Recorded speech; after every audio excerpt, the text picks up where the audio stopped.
Phone नहीं किया था, ठीक है। यस, तो अभी हुआ क्या कि पहले जैसा मोमेंटम था स्टूडेंट्स का वैसा नहीं हुआ है ना? उसको मेंटेन कर नहीं पाए लोग, तो एक प्रॉब्लम फेस किया है। लेकिन पीछे वाली चीजों में ना जाके अब इनके लिए क्या सजेस्ट करना चाहोगे, मतलब क्या बोलना चाहोगे इनके लिए? एग्जाम आने वाला है, डेट भी डिक्लेयर हो चुके हैं, बहुत क्रूशियल टाइम है, तो what is your opinion? Like मेरा तो फर्स्ट ऑफ ऑल ये ओपिनियन है कि जैसे अभी पहली बात तो ये कोर्स लिया क्यों था? 2 साल पहले तुम्हारा क्या ड्रीम था कि तुमने इस प्रोसेस में पार्ट लिया है, उसको याद करो 1 मिनट के लिए। और तुमने जो 1 साल और अभी और जितने महीने निकल चुके हैं, तुमने जो इतना टाइम इन्वेस्ट किया, रोज क्लासेस जा रहे हो, ये कर रहे हो, पढ़ रहे हो, इतना सब एफर्ट डाला है तुमने, और आखिरी के अभी 50 डेज बचे। So there is no point कि तुम अपना मोमेंटम लूज करो, because you should realise the importance कि अपन लाइक फॉर एग्जाम्पल अभी बहुत से बच्चे ऐसे होते हैं कि हाँ सच्ची में उनका 1 साल पढ़ते ही नहीं, 11th का शुरुआत सबका ऐसे ऑफ ही जाता है, उसके बाद फिर 12th के आते आते सब सीरियस हो जाते हैं। सो एवरीबॉडी इज लाइक चलो अभी लगते हैं पढ़ने एंड ऑन एंड ऑन। तो ये सबका एक कॉमन फेज है, मेरा भी था 11th में। शुरुआत में मैं थोड़ा सा ऐसे ही था, ऑफ ट्रैक था, फिर उसके बाद धीरे धीरे रियलाइजेशन हुआ कि नहीं अभी कुछ करना है, प्रॉपरली से लगना पड़ेगा। फिर धीरे धीरे वो प्रोसेस में अपन लेते हैं, बट काफी बच्चे है कि नहीं लेते, समझो नहीं लिया। सो आई वुड सजेस्ट कि अभी देखो अभी कितना हुआ है उस पे फोकस करने के बजाय रादर थिंक कि टाइम है कितना अपने पास, कि समझो 50 डेज बचे अभी। सो 50 डेज में तुम कितना मैक्सिमम निकाल सकते हो। अगर रिजल्ट नहीं आता है, समझो रिजल्ट अभी आ रहा है नहीं आ रहा है वो तो हमारे हाथ में है नहीं, अगर इनकेस रिजल्ट कुछ भी हो, जो भी होगा जैसा आउटकम होगा, बट एटलीस्ट तुम्हें ये सेटिस्फेक्शन रहेगा कि तुमने एफर्ट डाला था अपनी 100%, वो 50 डेज में तुमने लगा दिया। अगर वो 50 डेज अगर तुम 100% नहीं लगा रहे हो, सो व्हाट्स द पॉइंट? वैसे भी बाद में रिग्रेट होगा अगर नहीं होता है तो उससे बेटर है कि हम अभी से रियलाइज कर ले कि हाँ अभी 50 डेज बचे, मेक अ प्रॉपर प्लान। अभी जैसे हमें पता है कि अभी जैसे हम आगे डिस्कस करेंगे कि सब्जेक्ट वाइज अपने को वेटेज देना पड़ेगा कि आपका क्या स्ट्रॉन्ग एरिया है। आपको मेन अभी जैसे हमको कोई भी सब्जेक्ट में पीएचडी तो करनी नहीं है यहाँ पे, we are here to just understand the concepts and apply them in the exam. So वहां पे तुम्हें समझना चाहिए कि लाइक हर स्टूडेंट को समझना चाहिए कि कौन से एरियाज में फोकस कर लूं मैं अभी जो मुझे को स्कोर्स ला के दे सकता है। We should actually the student should work on it right now. और लाइक रियलाइज करो कि ये प्रोविजन क्या था इस प्रोसेस के पीछे, क्योंकि अगर गोल नहीं होगा, ऐसे एम्बिशन नहीं होगा अंदर से, so it's impossible to sustain that momentum for longer time.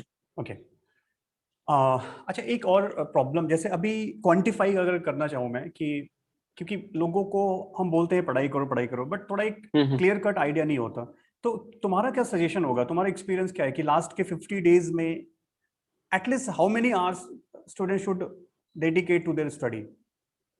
At least मतलब इफ यू कैन क्वांटिफाई कि कितना करना चाहिए। I would suggest minimum 10 hours, 8 to 10 hours average. हाँ मतलब 8 to 10, जैसा फ्लक्चुएट होगा, किसी दिन ज्यादा होगा किसी दिन कम, बट एवरेज 8 to 10 होना ही चाहिए। एंड आई वुड सजेस्ट कि बस अगर अगर मैं 8 घंटे में एक चैप्टर कर रहा हूँ तो कोई पॉइंट नहीं है। क्वालिटी क्वांटिटी तो है इंपॉर्टेंट 8 आवर्स, बट आप उसमें कितना निकाल रहे हो। अब ऐसे अगर ऐसा हो सकता है, फॉर एग्जाम्पल मुझे कोई चैप्टर करने में 2 घंटे लग रहा है, किसी और को 3 घंटे लग रहा है, बट दोनों का चैप्टर हो रहा है complete, that's more important. So your main M should be obviously 8 to 10 hours करना ही है, बट आप फोकस करो कि उसमें वो चैप्टर भी आप ढंग से करो। मतलब ऐसे ही नहीं कि बैठ गए बुक खोल के, मतलब that should not be the case. और आजकल कैसे घर पे है तो मतलब अब जैसे ऑनलाइन लेक्चर्स रहते हैं या फिर कुछ रहता है तो वी जस्ट डेविएट, थोड़ी देर किया, आधे पौन घंटे किया, and then we just go off, कि अब कुछ और करने लग गए, बीच में टाइम पास हो गया, ऐसे हो गया वैसे हो गया। सो आई वुड सजेस्ट कि 8 to 10 आवर्स करो एंड क्वालिटी स्टडी होनी चाहिए। 8 to 10, sorry to interrupt you, but 8 to 10 hours उनके लिए है जो जिन्होंने 11th-12th में थोड़ा सिंसियरली पढ़ाई किया है, हाँ आई थिंक, हाँ हाँ हाँ है ना? हाँ, बट यस यस जिन्होंने यस नहीं उनके लिए किया, हाँ। सपोज कि जैसे बहुत सारे बच्चों से जब बात करके मुझे पता चलता है, मैं अभी फिलहाल एवरेज स्टूडेंट की बात कर रहा हूँ, average in terms of their preparation, है ना? हाँ कि हाँ हाँ बायोलॉजी में 3-4 चैप्टर्स नहीं हुए उनके, फिजिक्स में 4-5 चैप्टर्स नहीं हुए, केमिस्ट्री में 3-4 चैप्टर्स नहीं हुए। ऐसे बहुत सारे बच्चे हैं हम्म जो हर एक सब्जेक्ट हाँ में कुछ ना कुछ चैप्टर्स में कंफर्टेबल नहीं है, या तो हम्म। मतलब उनका हुआ नहीं है, उन्होंने रिवाइज नहीं किया है, जो हाँ भी है। हाँ तो उनके लिए क्या सजेस्ट करोगे? 50 डेज, लास्ट 50 डेज में क्या करें? सपोज मेरा, मैं as a student 55 chapter physics में मेरे नहीं हुए हैं, 11th-12th हम्म इंक्लूडिंग। हम्म हम्म हम्म बायो में 3-4 चैप्टर्स नहीं हुए हैं, केमिस्ट्री में भी ऐसा ही हाँ है। फिर कैसे, कितने आवर्स का एक प्लान बनाना चाहिए मुझे? तो फिर उसमें ऐसे कर सकते हैं कि जैसे अभी दिन में आपके पास अराउंड 12 घंटे तो मिल ही जाते हैं, मतलब 12-13 घंटे तो ऐसे ही मिल जाते हैं किसी को भी, घर पे ही अभी जाना तो है नहीं किधर। सो बिल्कुल। आप क्या करो कि आप 8 आवर्स और 4 आवर्स जैसे स्लॉट्स गिराओ। 8 आवर्स में आप आपकी जो पुरानी रिवीजन है वो पैटर्न चलाओ, और 4 आवर्स में आपको जो बचा हुआ सिलेबस है उसको कवर करते रहो पैरेलली। बिल्कुल। तो आपकी रिवीजन भी चलती रहेगी, और वो 4 आवर्स के सेशन में आपके नए टॉपिक्स भी होते रहेंगे। रादर देन ऐसे नहीं करना है कि अभी मैं एक हफ्ता पूरा सारे नए टॉपिक्स निपटा लेता हूँ, उसके बाद फिर रिवीजन शुरू करूंगा। ऐसे करोगे तो प्रॉब्लम हो जाएगा, बिकॉज वो रिवीजन शुरू करने जब तुम जाओगे तुम्हें टाइम और कम लगेगा। सो यूड हैव मोर फियर। तो पैनिक में नहीं होती रिवीजन अच्छी, हमको मतलब ऐसे काम होना चाहिए तभी प्रिपरेशन अच्छी होगी। सो आई वुड सजेस्ट कि आप दिन का ही टाइम डिवाइड कर लो। दिन में अगर 12 घंटे कर रहे हो तो 8 घंटे पुराने टॉपिक्स रिवाइज करो, और 4 घंटे में आप नया टॉपिक लो कोई भी। तो आपको उस नए टॉपिक का लोड भी नहीं आएगा, और पैरेलल कवर भी हो जाएगा। अच्छा, ठीक है। फिर भी अगर ऑन सेफर साइड, हाँ sir. Again I am talking on behalf of average preparation, है ना, कि मेरी प्रिपरेशन अच्छी नहीं है, I am not hmm confident, और मैं सारे चैप्टर्स कर नहीं सकता, तो क्या सजेस्ट करोगे? मतलब अगर मैं एक 50 डेज में एक प्लान बनाऊं, फिजिक्स, केमिस्ट्री, बायोलॉजी, हम्म तो how many chapters in each hmm subject I can leave, है ना, कि बिल्कुल मुझे, क्योंकि टेंशन हो रही है, मुझे खुद से अभी हो नहीं रहा। हाँ। हम्म। अभी सीधा मतलब अगर ऐसे जाना है तो फिर वैसे कर सकते हैं, लेकिन अभी मिनिमम आज 600 तो लगती है गवर्नमेंट एडमिशन के लिए। तो अगर देखा जाए तो बायो में आई वुड सजेस्ट 330, फिजिक्स और केमिस्ट्री में आई वुड सजेस्ट अराउंड कितना हो गया 270, सो 145 अराउंड अंदाज है। उतने हम एक्सपेक्ट कर 140 एक्सपेक्ट करते हैं। सो 140 मार्क्स मतलब आपको कितना, हर सब्जेक्ट में 40 मार्क्स, मतलब आपको 10 क्वेश्चन इजीली छोड़ते आएंगे। और अब नीट में आ रहे हैं 50 क्वेश्चन, तो अभी 10 क्वेश्चन, तो आप एवरेज हर चैप्टर में से एक या दो आते हैं। तो अगर आप वो 5 डिफिकल्ट चैप्टर्स को ऊपर ऊपर से कर लो, तो आपको ऑप्शन रहता है ना कि आप उसके क्वेश्चंस छोड़ सकते हो। सो आई वुड सजेस्ट कि जितने आपको मार्क्स लाने ना उस हिसाब से आप टारगेट कर लो कि हाँ मुझे अगर 140 स्कोर करना है, अच्छा ठीक है, तो 140 स्कोर मतलब मेरा अटेम्प्ट अंदाजे 160 के अराउंड होना चाहिए। 160 के अराउंड अटेम्प्ट किया मैंने, या फिर आई गेस चलो ठीक है 120 पकड़ते हैं। सो 150 के अराउंड अटेम्प्ट करना है, तो I have to attempt almost around 35 to 40 question attempt करने हैं मुझे पेपर में। तो मेरे पास 15 से 10 क्वेश्चन का एक मार्जिन रहती है फिजिक्स और केमिस्ट्री में, कि मैं वो छोड़ सकता हूँ। सो आई वुड सजेस्ट कि उतने आप चैप्टर्स आप एक्सक्लूड कर लो, कि जैसे अभी कोई चैप्टर डिफिकल्ट जा रहा है या उसका ये पार्ट नहीं आ रहा है, तो आप उसको साइड में रख लो। मतलब ऐसे कर सकते हैं। आई वुड सजेस्ट कि ये ऐसे टारगेट कर लो, कि टारगेटेड काम करना है, कि जो क्वेश्चंस आपको लग रहे हैं एग्जाम में आने वाले कि हाँ इस टॉपिक से ही आना है। अभी जैसे रोटेशनल मोशन एक मेरा बहुत बड़ा फियर था पहले, तो शुरू में मुझे ऐसा लगता था कि वो जमेगा ही नहीं कभी मुझे, बट फिर बाद में आई रियलाइज कि उसकी भी एक लिमिटेशंस है नीट में, और जेई एडवांस के लेवल में एक लिमिटेशंस गिर जाती है कि हाँ नीट में इतने लेवल तक ही आना है। सो हर चैप्टर को देखते वक्त ऐसे देखो कि आपको नीट में कितना लेवल तक जा सकता है, आप उतने लेवल तक टच कर पा रहे हो क्या। अगर उतना कर रहे हो तो आप समझ लो कि आपको चैप्टर हो रहा है। और अगर आपके पास टाइम भी नहीं है तो आप ट्राई करो कि आप उतनी लेवल तो भी टच कर लो। मतलब ऐसे नहीं कि उसमें पीएचडी कर लें कि हाँ रोटेशनल मोशन में सब क्वेश्चन जम गए, मुझे जेईई एडवांस के भी कर लिए, नहीं। आपको सिर्फ नीट लेवल तक, जैसे अभी नीट में हमारे टाइम पे टॉर्क का क्वेश्चन आ गया था, आर क्रॉस एफ करने का, बस मतलब रोटेशनल मोशन से ये क्वेश्चन आ गया था। सो यही बोलना कि जैसे हर चैप्टर की एक लिमिटेशन है नीट में कि उतने लेवल तक ही आना है। सो आई गेस उस हिसाब से किया तो बेटर रहेगा। इट्स मतलब वेरी क्वेश्चन इंपॉर्टेंट आप पॉइंट देख लो कि चैप्टर एक्चुअली, कहाँ पे। राज ने जो पॉइंट आउट किया कि हर एक चैप्टर की एक लिमिटेशन है, इट्स वेरी इंपॉर्टेंट। स्टार्टिंग से ही हम सभी लोग बोलते हैं कि पीएचडी नहीं करनी है भाई, फिजिक्स में बहुत कुछ है, केमिस्ट्री में भी बहुत कुछ है, बायो में भी बहुत है। अगर एक चैप्टर पढ़ने जाओगे डिटेल में तो फिर अपने को एक साल भी लग जाएगा। लेकिन हमें पता होना चाहिए कि नीट, जेई मेंस, एडवांस की लिमिटेशन, उस पर्टिकुलर एग्जाम में की डिमांड क्या और लिमिटेशन क्या है। तो जैसे बताया, तो अगर राज एक बात तुम्हारा एक्सपीरियंस में पूछूं, क्योंकि तुम्हें भी लगा होगा यार रोटेशन में बहुत पढ़ना है, तुम्हें एग्जाम्पल दिया तो हाँ कि रोटेशन बहुत कुछ पढ़ना है, क्योंकि हम लोग जब सिखाता हूँ तो फिर उसमें तुम्हें पता है बहुत कुछ हम लोग अंदर तक चले जाते हैं, हाँ अननेसेसरी चीजें भी हम वही लोग वही। डिस्कस करते हैं डिटेल में, क्योंकि हमारे पास टाइम होता है। बट अगर एक बच्चे को तुम बोलो कि नहीं तुझे राज, अभी सपोज तुम्हारा एक हो चुका है प्रिपरेशन, बट मैं अगर बोलूँ राज तुम्हें प्रिपरेशन करनी है रोटेशन की, हम्म। तो एक सुपरफिशियल तरीके से कि अगर इजी क्वेश्चन से तुमने बताया टॉर्क का क्वेश्चन आ गया, सोचो अगर मैंने पूरा छोड़ दिया होता फिर तो मैं इजी क्वेश्चन भी नहीं कर पाता जस्ट बिकॉज ऑफ फियर। तो उस चैप्टर की कैसे क्या yes, स्ट्रेटेजी yes, होनी yes. चाहिए कि कम टाइम में वो एक सुपरफिशियली पढ़ ले उसको, इन स्पाइट ऑफ कंप्लीटली। तो यस। हाँ वैसे कर सकते हैं ये सर। उसके लिए ऐसे करना है कि पहले तो बोलूंगा आप पीवाईक्यू खोलो, पिछले 5 साल के आप क्वेश्चंस देखो। मोर मोर प्रिसाइजली बोलूं तो 2018, 19, 20 ये 3 पेपर्स, क्योंकि ये इस टाइम से अभी थोड़ा लेवल धीरे धीरे डिक्रीज होते जा रही है।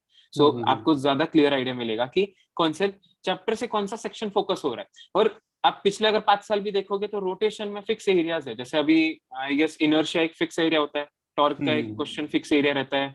रोलिंग में आपको ज्यादा डिफिकल्ट आती ही नहीं, आपको सारे फॉर्मूले जैसे कौन जल्दी नीचे आएगा, कौन ज्यादा डिस्टेंस, ऐसे बेसिक वाले क्वेश्चन जो रहते हैं। बिल्कुल। सो आपको अगर आप पीवाईक्यू से आप आइडिया लो कि आपको कौन से एरिया में आने वाला है क्वेश्चंस, और उस एरिया को आप अच्छे से कर लो बस अभी के लिए, जिस अगर वो चैप्टर किया ही नहीं होगा तो। मतलब ये बहुत अच्छी चीज है कि इससे टेंशन नहीं होगी। मैं तुम लोगों को बोलूं, अगर ये चीज फॉलो करोगे, जैसे लास्ट ईयर के जो क्वेश्चंस है सिर्फ उसको देखो और उस चैप्टर में सिर्फ उसी क्वेश्चंस के कॉन्सेप्ट को स्टडी कर लो, पूरे चैप्टर को करना ही नहीं है, टारगेटेड स्टडी कर लेना है। अब बस थोड़ा बिलीफ रखो कि जितना मैंने लोगों को क्या होता है कि हमें ऐसा लगता है, ह्यूमन साइकोलॉजी है कि जो हम पढ़ाई करते हैं हमें लगता है उससे क्वेश्चन नहीं आएगा, जो नहीं किए होते हैं, जो छोड़ दिए होते हैं, लगता है उसी से क्वेश्चन आने वाला है। ऐसा नहीं होता है ना, ऐसा नहीं होता। अगर आएगा तो समझ लो कोई नहीं करेगा, बहुत डिफिकल्ट पेपर होगा, तो हमारी प्रॉब्लम नहीं, वो सबकी प्रॉब्लम बनेगी। लेकिन अगर हर एक चैप्टर के बेसिक क्वेश्चंस, बेसिक कॉन्सेप्ट, जैसे बराज ने बताया मोमेंट ऑफ इनर्शिया कर लो, रोटेशन से, रोलिंग के बहुत ही कम आते हैं, और आते भी तो सिंपल हो जाते हैं, तो सिंपल सिंपल सुपरफिशियल तरीके से कर लिया हमने। That's good.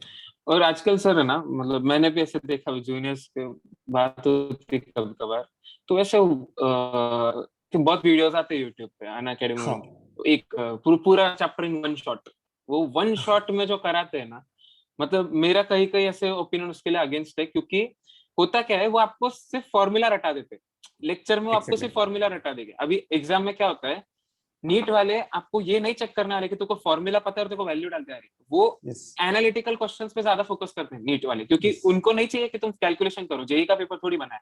तो वो बेटर रहेगा कि आप चैप्टर में से सिलेक्ट कर लो टॉपिक और उनको ढंग से कंसेप्ट वाइज समझो। मतलब रूट कंसेप्ट अगर स्ट्रांग रहेगा ना, तो उस चैप्टर में से अगर उस कंसेप्ट में से बेसिकली कहीं से भी क्वेश्चन आए, so you will be able to attempt. But अगर सिर्फ फॉर्मूला पता है कि टर्मिनल वेलोसिटी का फॉर्मूला, तो वो फॉर्मूला बेस्ड क्वेश्चन आने के चांस बहुत होते हैं, आपको थोड़ा कंसेप्ट लगता ही है। तो बेटर रहेगा कि you understand the concept, one shot में करने के बजाय टॉपिक्स कम कर लो ना, पूरा चैप्टर करो ही मत। और उसको फिर जितने टॉपिक्स किए सिलेक्ट, उसको ढंग से करना। ये काफी इंपॉर्टेंट पॉइंट है कि सब कुछ जो वन शॉट है एंड 1 आवर में पूरी फिजिक्स ऐसे कराते हैं तो कोई फायदा नहीं है ना। बिल्कुल सही है, सेलेक्टिव पढ़ो और एनालिटिकल आएगा, उस कॉन्सेप्ट, उस पर्टिकुलर कॉन्सेप्ट के बारे में पूरा पढ़ लो। बस तुम्हारा नेटवर्क में तुम थोड़ा नेटवर्क प्रॉब्लम आ रही किसके लिए है। फायदा? अच्छा और ओके सर, अच्छा ओके सर, एक मिनट। ये कैसे, मतलब वाईफाई से कनेक्टेड हो या फिर कैसे है, सिम से? वाईफाई एक्चुअली सर दोस्त के घर पे हूँ मैं अभी, शायद इशू हो रहा था। ओके। एक मिनट, सभी को क्लियर आ रही है, वॉइस क्लियर आ रही है? अब आ रहा है सर?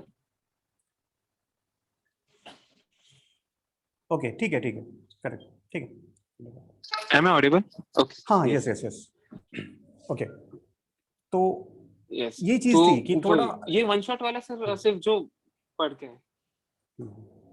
जो वन शॉट पढ़ के आए उनके लिए बहुत बेनिफिशियल है, जो जिनका कंसेप्ट हो चुका है पहले से। For those people one shot वाला ठीक है, वीडियो हम कंसीडर कर सकते हैं, बट जो नए पढ़ रहे हैं आई वुड सजेस्ट कि वन शॉट में मत जाओ, सिलेक्ट कर लो टॉपिक जो पढ़ने हैं और उसको ढंग से समझ लो। बिल्कुल। ओके ठीक है। अच्छा, और एक चीज, अभी जैसे अभी प्रैक्टिस, अभी जो पैटर्न चेंज हुआ है ना, तो थोड़ी सी उस पर बात करते हैं। पैटर्न चेंज हुआ है तो सेक्शन ए, सेक्शन बी, तुमने भी शायद देखा होगा उसको कि 35 yes question yes yes, section A देखा में देखा है sir. And 15 question section B में, और उसमें से 10 क्वेश्चंस करने हैं।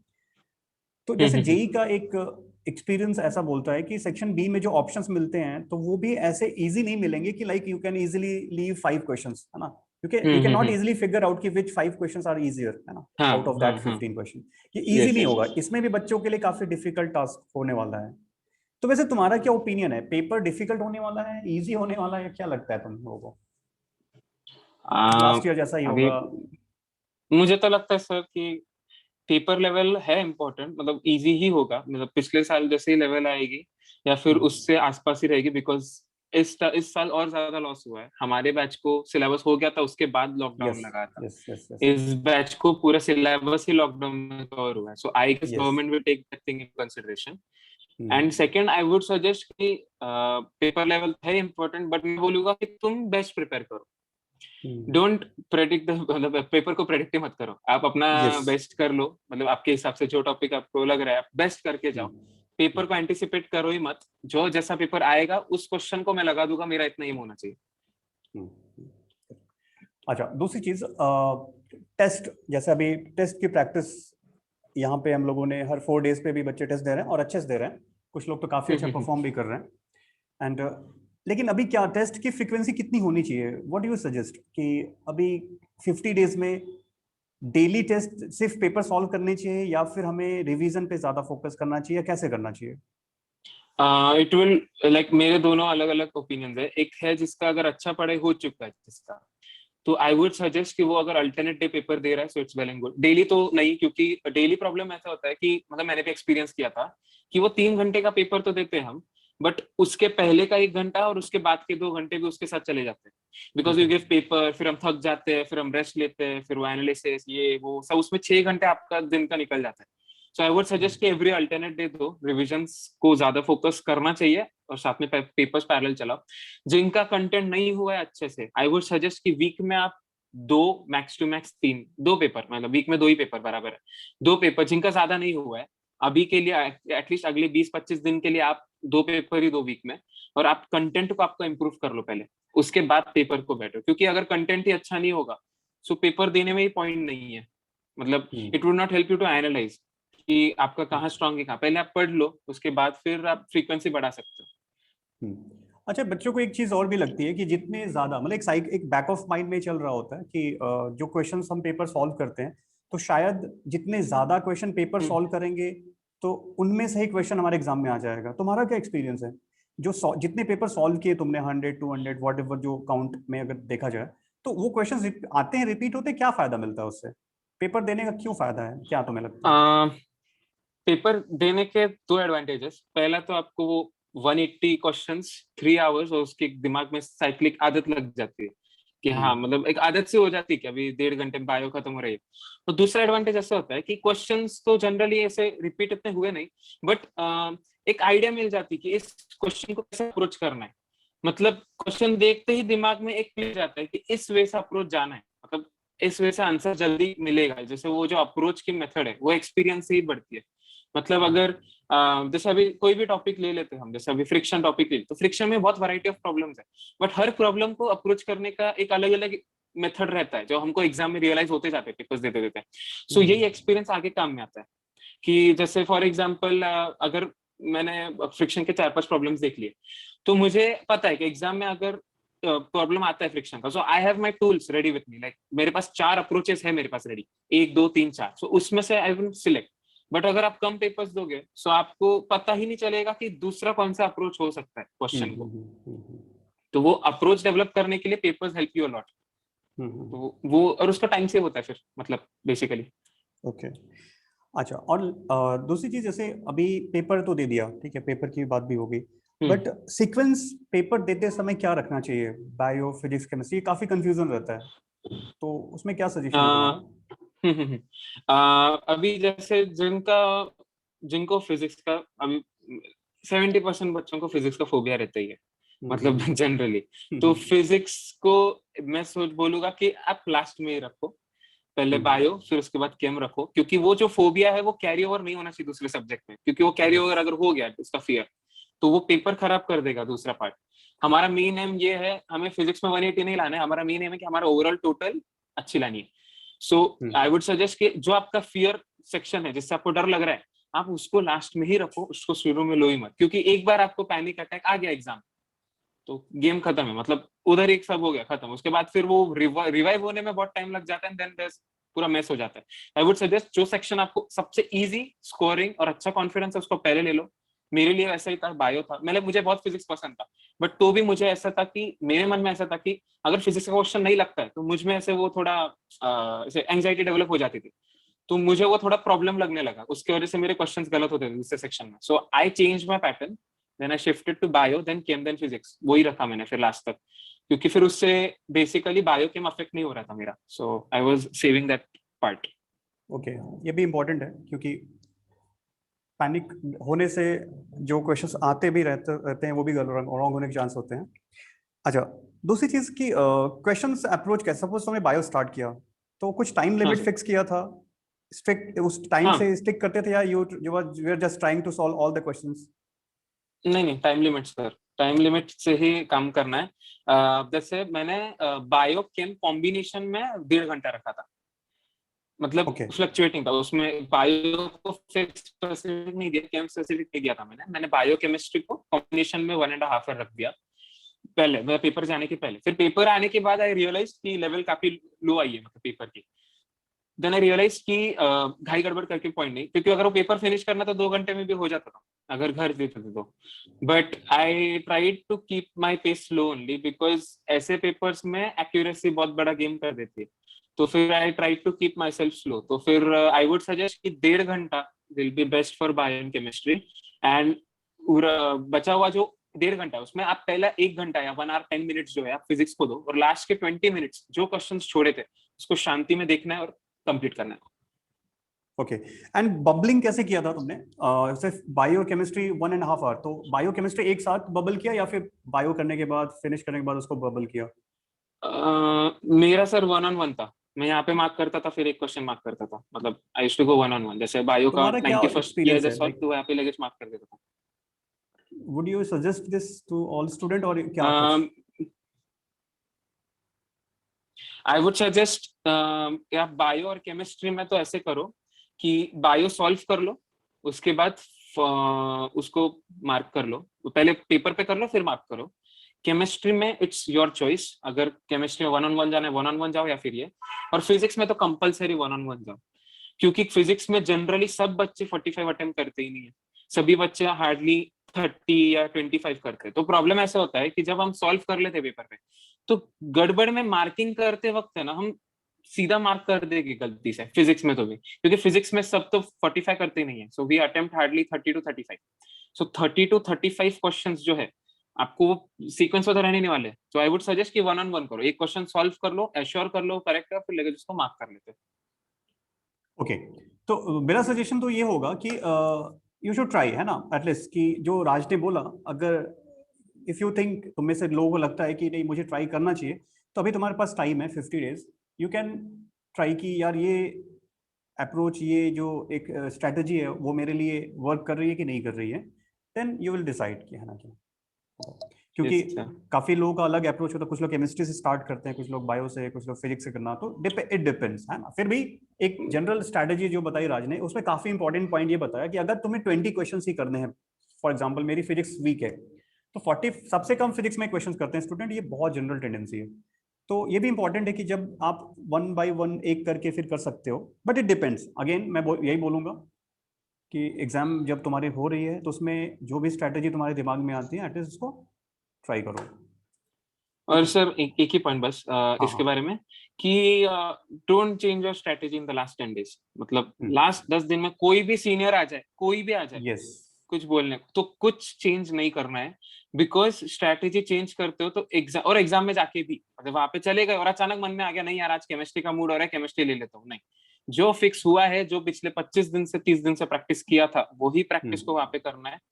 मेरा पर्सनल एक्सपीरियंस रहा था, ओलंपियाड की एक एग्जाम थी बायो की. तो मैंने स्ट्रैटेजी डिसाइड की थी, उसमें 2 सेक्शंस होते हैं, section B, section A. Section B is very big in it. So मेरी स्ट्रैटेजी ऐसी थी कि मैं पहले सेक्शन बी करूंगा फिर सेक्शन ए. तो I had practised it in the same way at home, सब मैंने घर पे वैसे ही किया. And just a day before it I called one of my seniors and he told me कि सेक्शन ए कर ले, जल्दी पेपर हो जाएगा. तो वो मेरा स्ट्रैटेजी चेंज हो गया पेपर में जाने के बाद, and I started attempting section A. और मुझे आदत नहीं थी कि वो उससे स्विच करो, क्योंकि सेक्शन ए छोटा था और बी बड़ा था. तो उसमें प्रॉब्लम हो गई and then I ended up in, जैसा टाइम प्रॉब्लम हो गया मुझे एग्जाम में. सो वही मैं उस दिन से मैंने रियलाइज कर लिया था कि नीट में भी अगर मैं जो स्ट्रैटेजी डिसाइड करूंगा 40 दिन पहले, बस वही स्ट्रैटेजी कंटिन्यू करनी जो सीक्वेंस है, बाद में उसको चेंज नहीं करना. मतलब पिछला आखिरी 10 दिन में तो no strategy changes, no second thought देना कि मैं सीनियर ने ऐसे बोला ये कर लेता हूँ, या फिर ऐसे कुछ किसी ने बोला होगा, तो नो चेंजेस।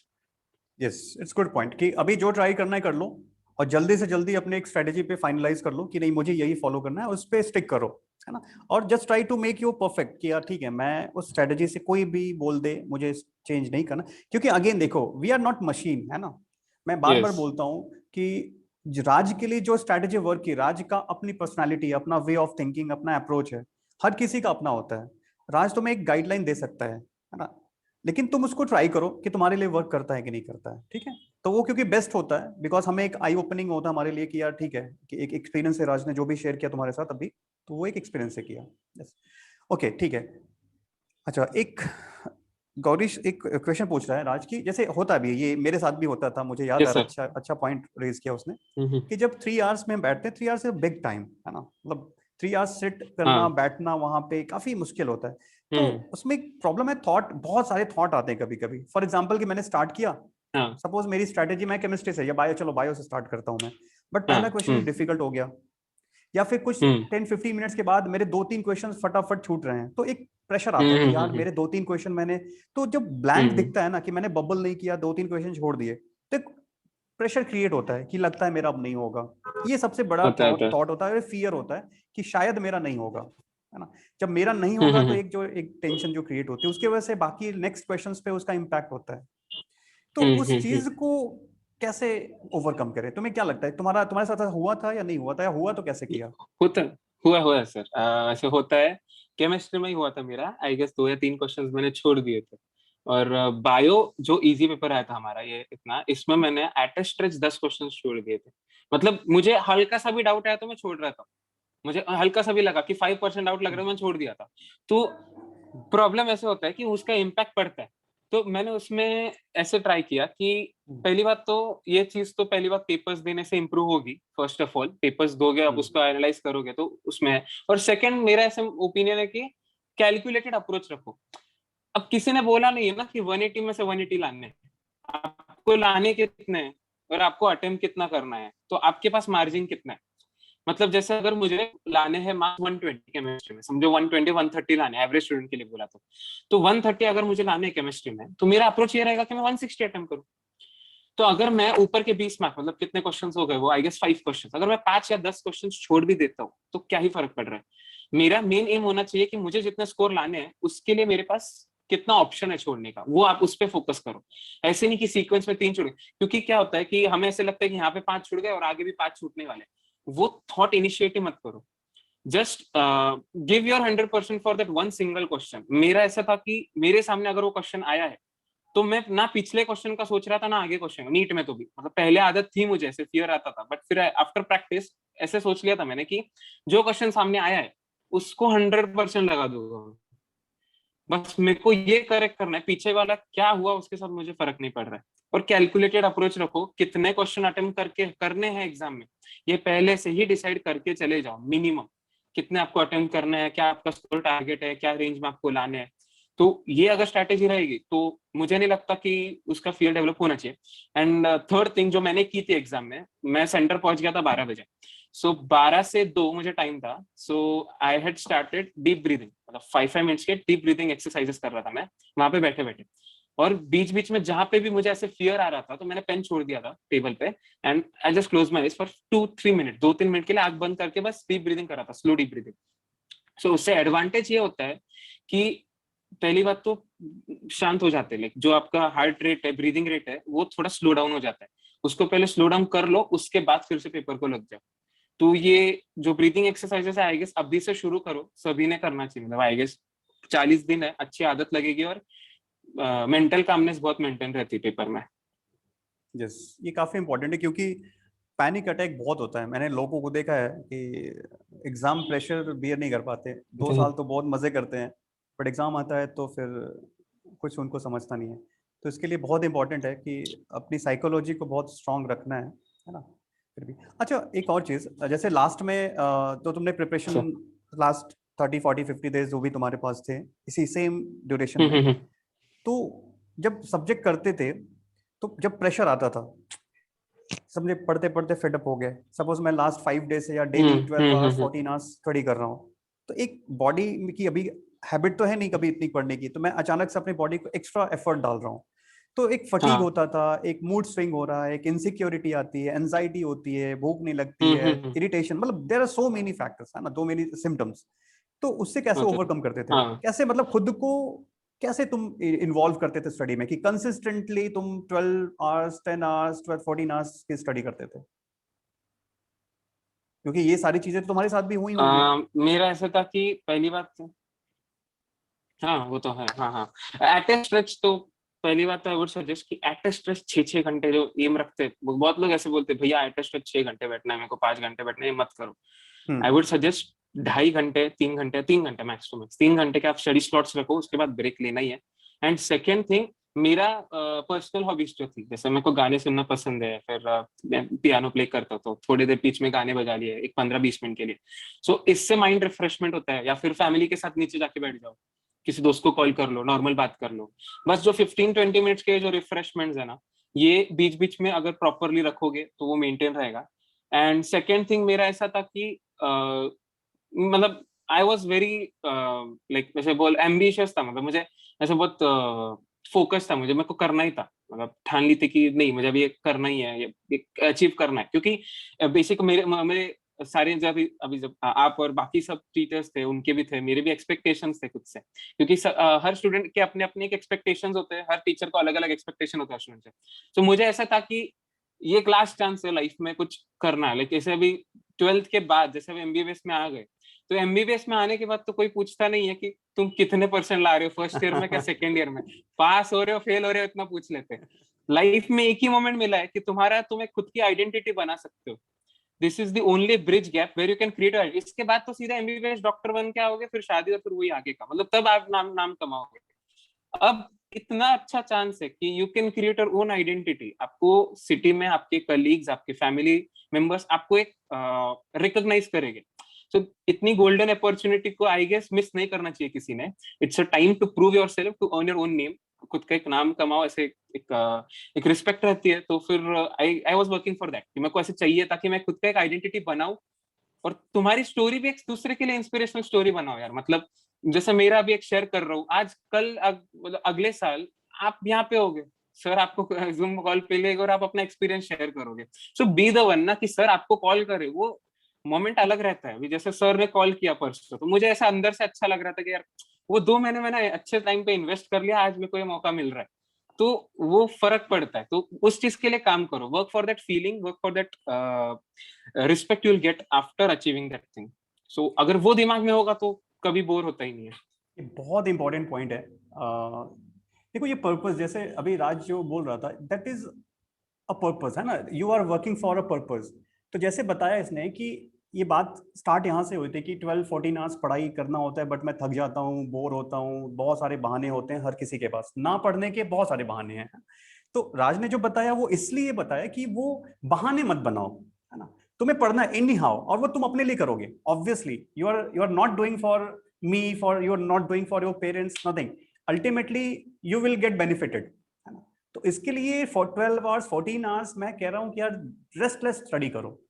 जैसे राज ने बताया लाइफ टाइम अपॉर्चुनिटी है, और ये बाद में समझ में आता है। जैसे राज ने बताया कोई नहीं पूछता भाई, कॉलेज में जाने के बाद सिर्फ मस्ती हो रही है ना, आप जो चाहो करो, पूछता है ना। और लोग कितनी, कोई पढ़ाने वाला नहीं होता है, अभी राज बताएगा वो सारी चीजें भी, सब खुद ही पढ़ना होता है वहां पे, है ना। तो चल रहा है सब कुछ अपने से तो इसलिए अभी वही। लास्ट मोमेंट में सिर्फ पढ़ाई करना है, सब कुछ छोड़ दो।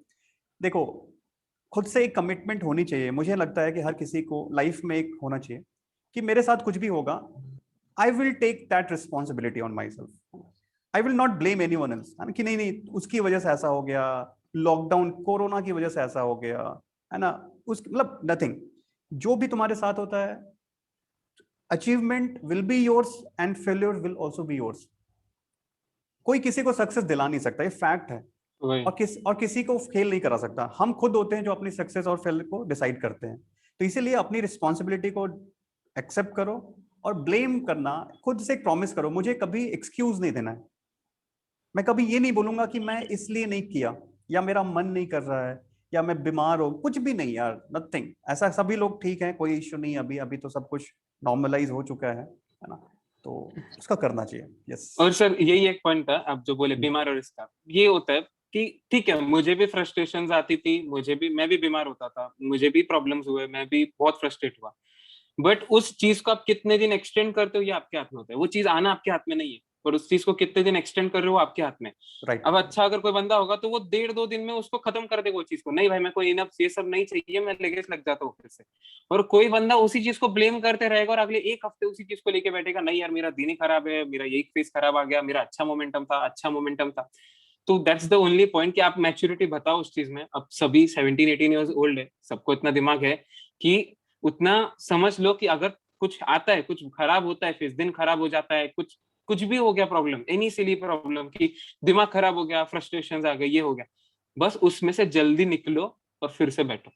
और हमेशा याद रखना कि फिर से लगते वक्त ज्यादा एनर्जी लगती है, मतलब इट्स मोर लाइक बहुत ज्यादा एफर्ट्स लगते हैं उस मोमेंटम को स्टार्ट करने में, उसके बाद इजी हो जाता है, बट वो स्टार्ट करने के लगेगी एनर्जी, और वो सबको लगती है। सो डोंट से कि होता ही नहीं है, मतलब ऐसे बहुत बोलते हैं कि नहीं होगा भैया, अब इतने दिन हो गए कैसे होगा, अरे भाई शुरू तो करो, मतलब आई वुड सजेस्ट कि बना लो, 3-4 दिन पहले शुरू करो, उसके बाद। हाँ, और कोई कोई सर ऐसे करते कि टाइम टेबल बना लेते महीने भर का। आई वुड सजेस्ट महीने भर का क्यों बना रहे हो भाई, भाई 2-3 का बना, तू बस मैं अगले 2 दिन क्या करना है उतना बना ले, खत्म। मैं तो बोलूंगा पहले तो पढ़ने बैठ जाओ, 2 दिन कर लो जो मन में आ रहा है, फिर प्लान बनाओ, और उसमें तीन यस। चार दिन का बनाओ बस। 1 महीने का बनाओगे तो क्या होता है, एक तो ढंग से चलता नहीं वो टाइम टेबल, तो उसकी फ्रस्ट्रेशन अलग निकलती है।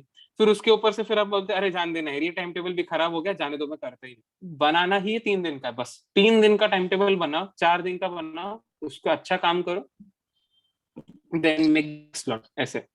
तो वो बेटर रहेगा, मतलब आपको ज्यादा एनर्जी, फ्लेक्सिबिलिटी सही मिलती बोले, है। काफी एनर्जी टाइम टेबल बनाने में ही खर्च होती है। एक टाइम टेबल फेल हुआ, फिर उस टाइम टेबल के ऊपर अच्छा ठीक है दूसरा टाइम टेबल बनाते हैं, है ना।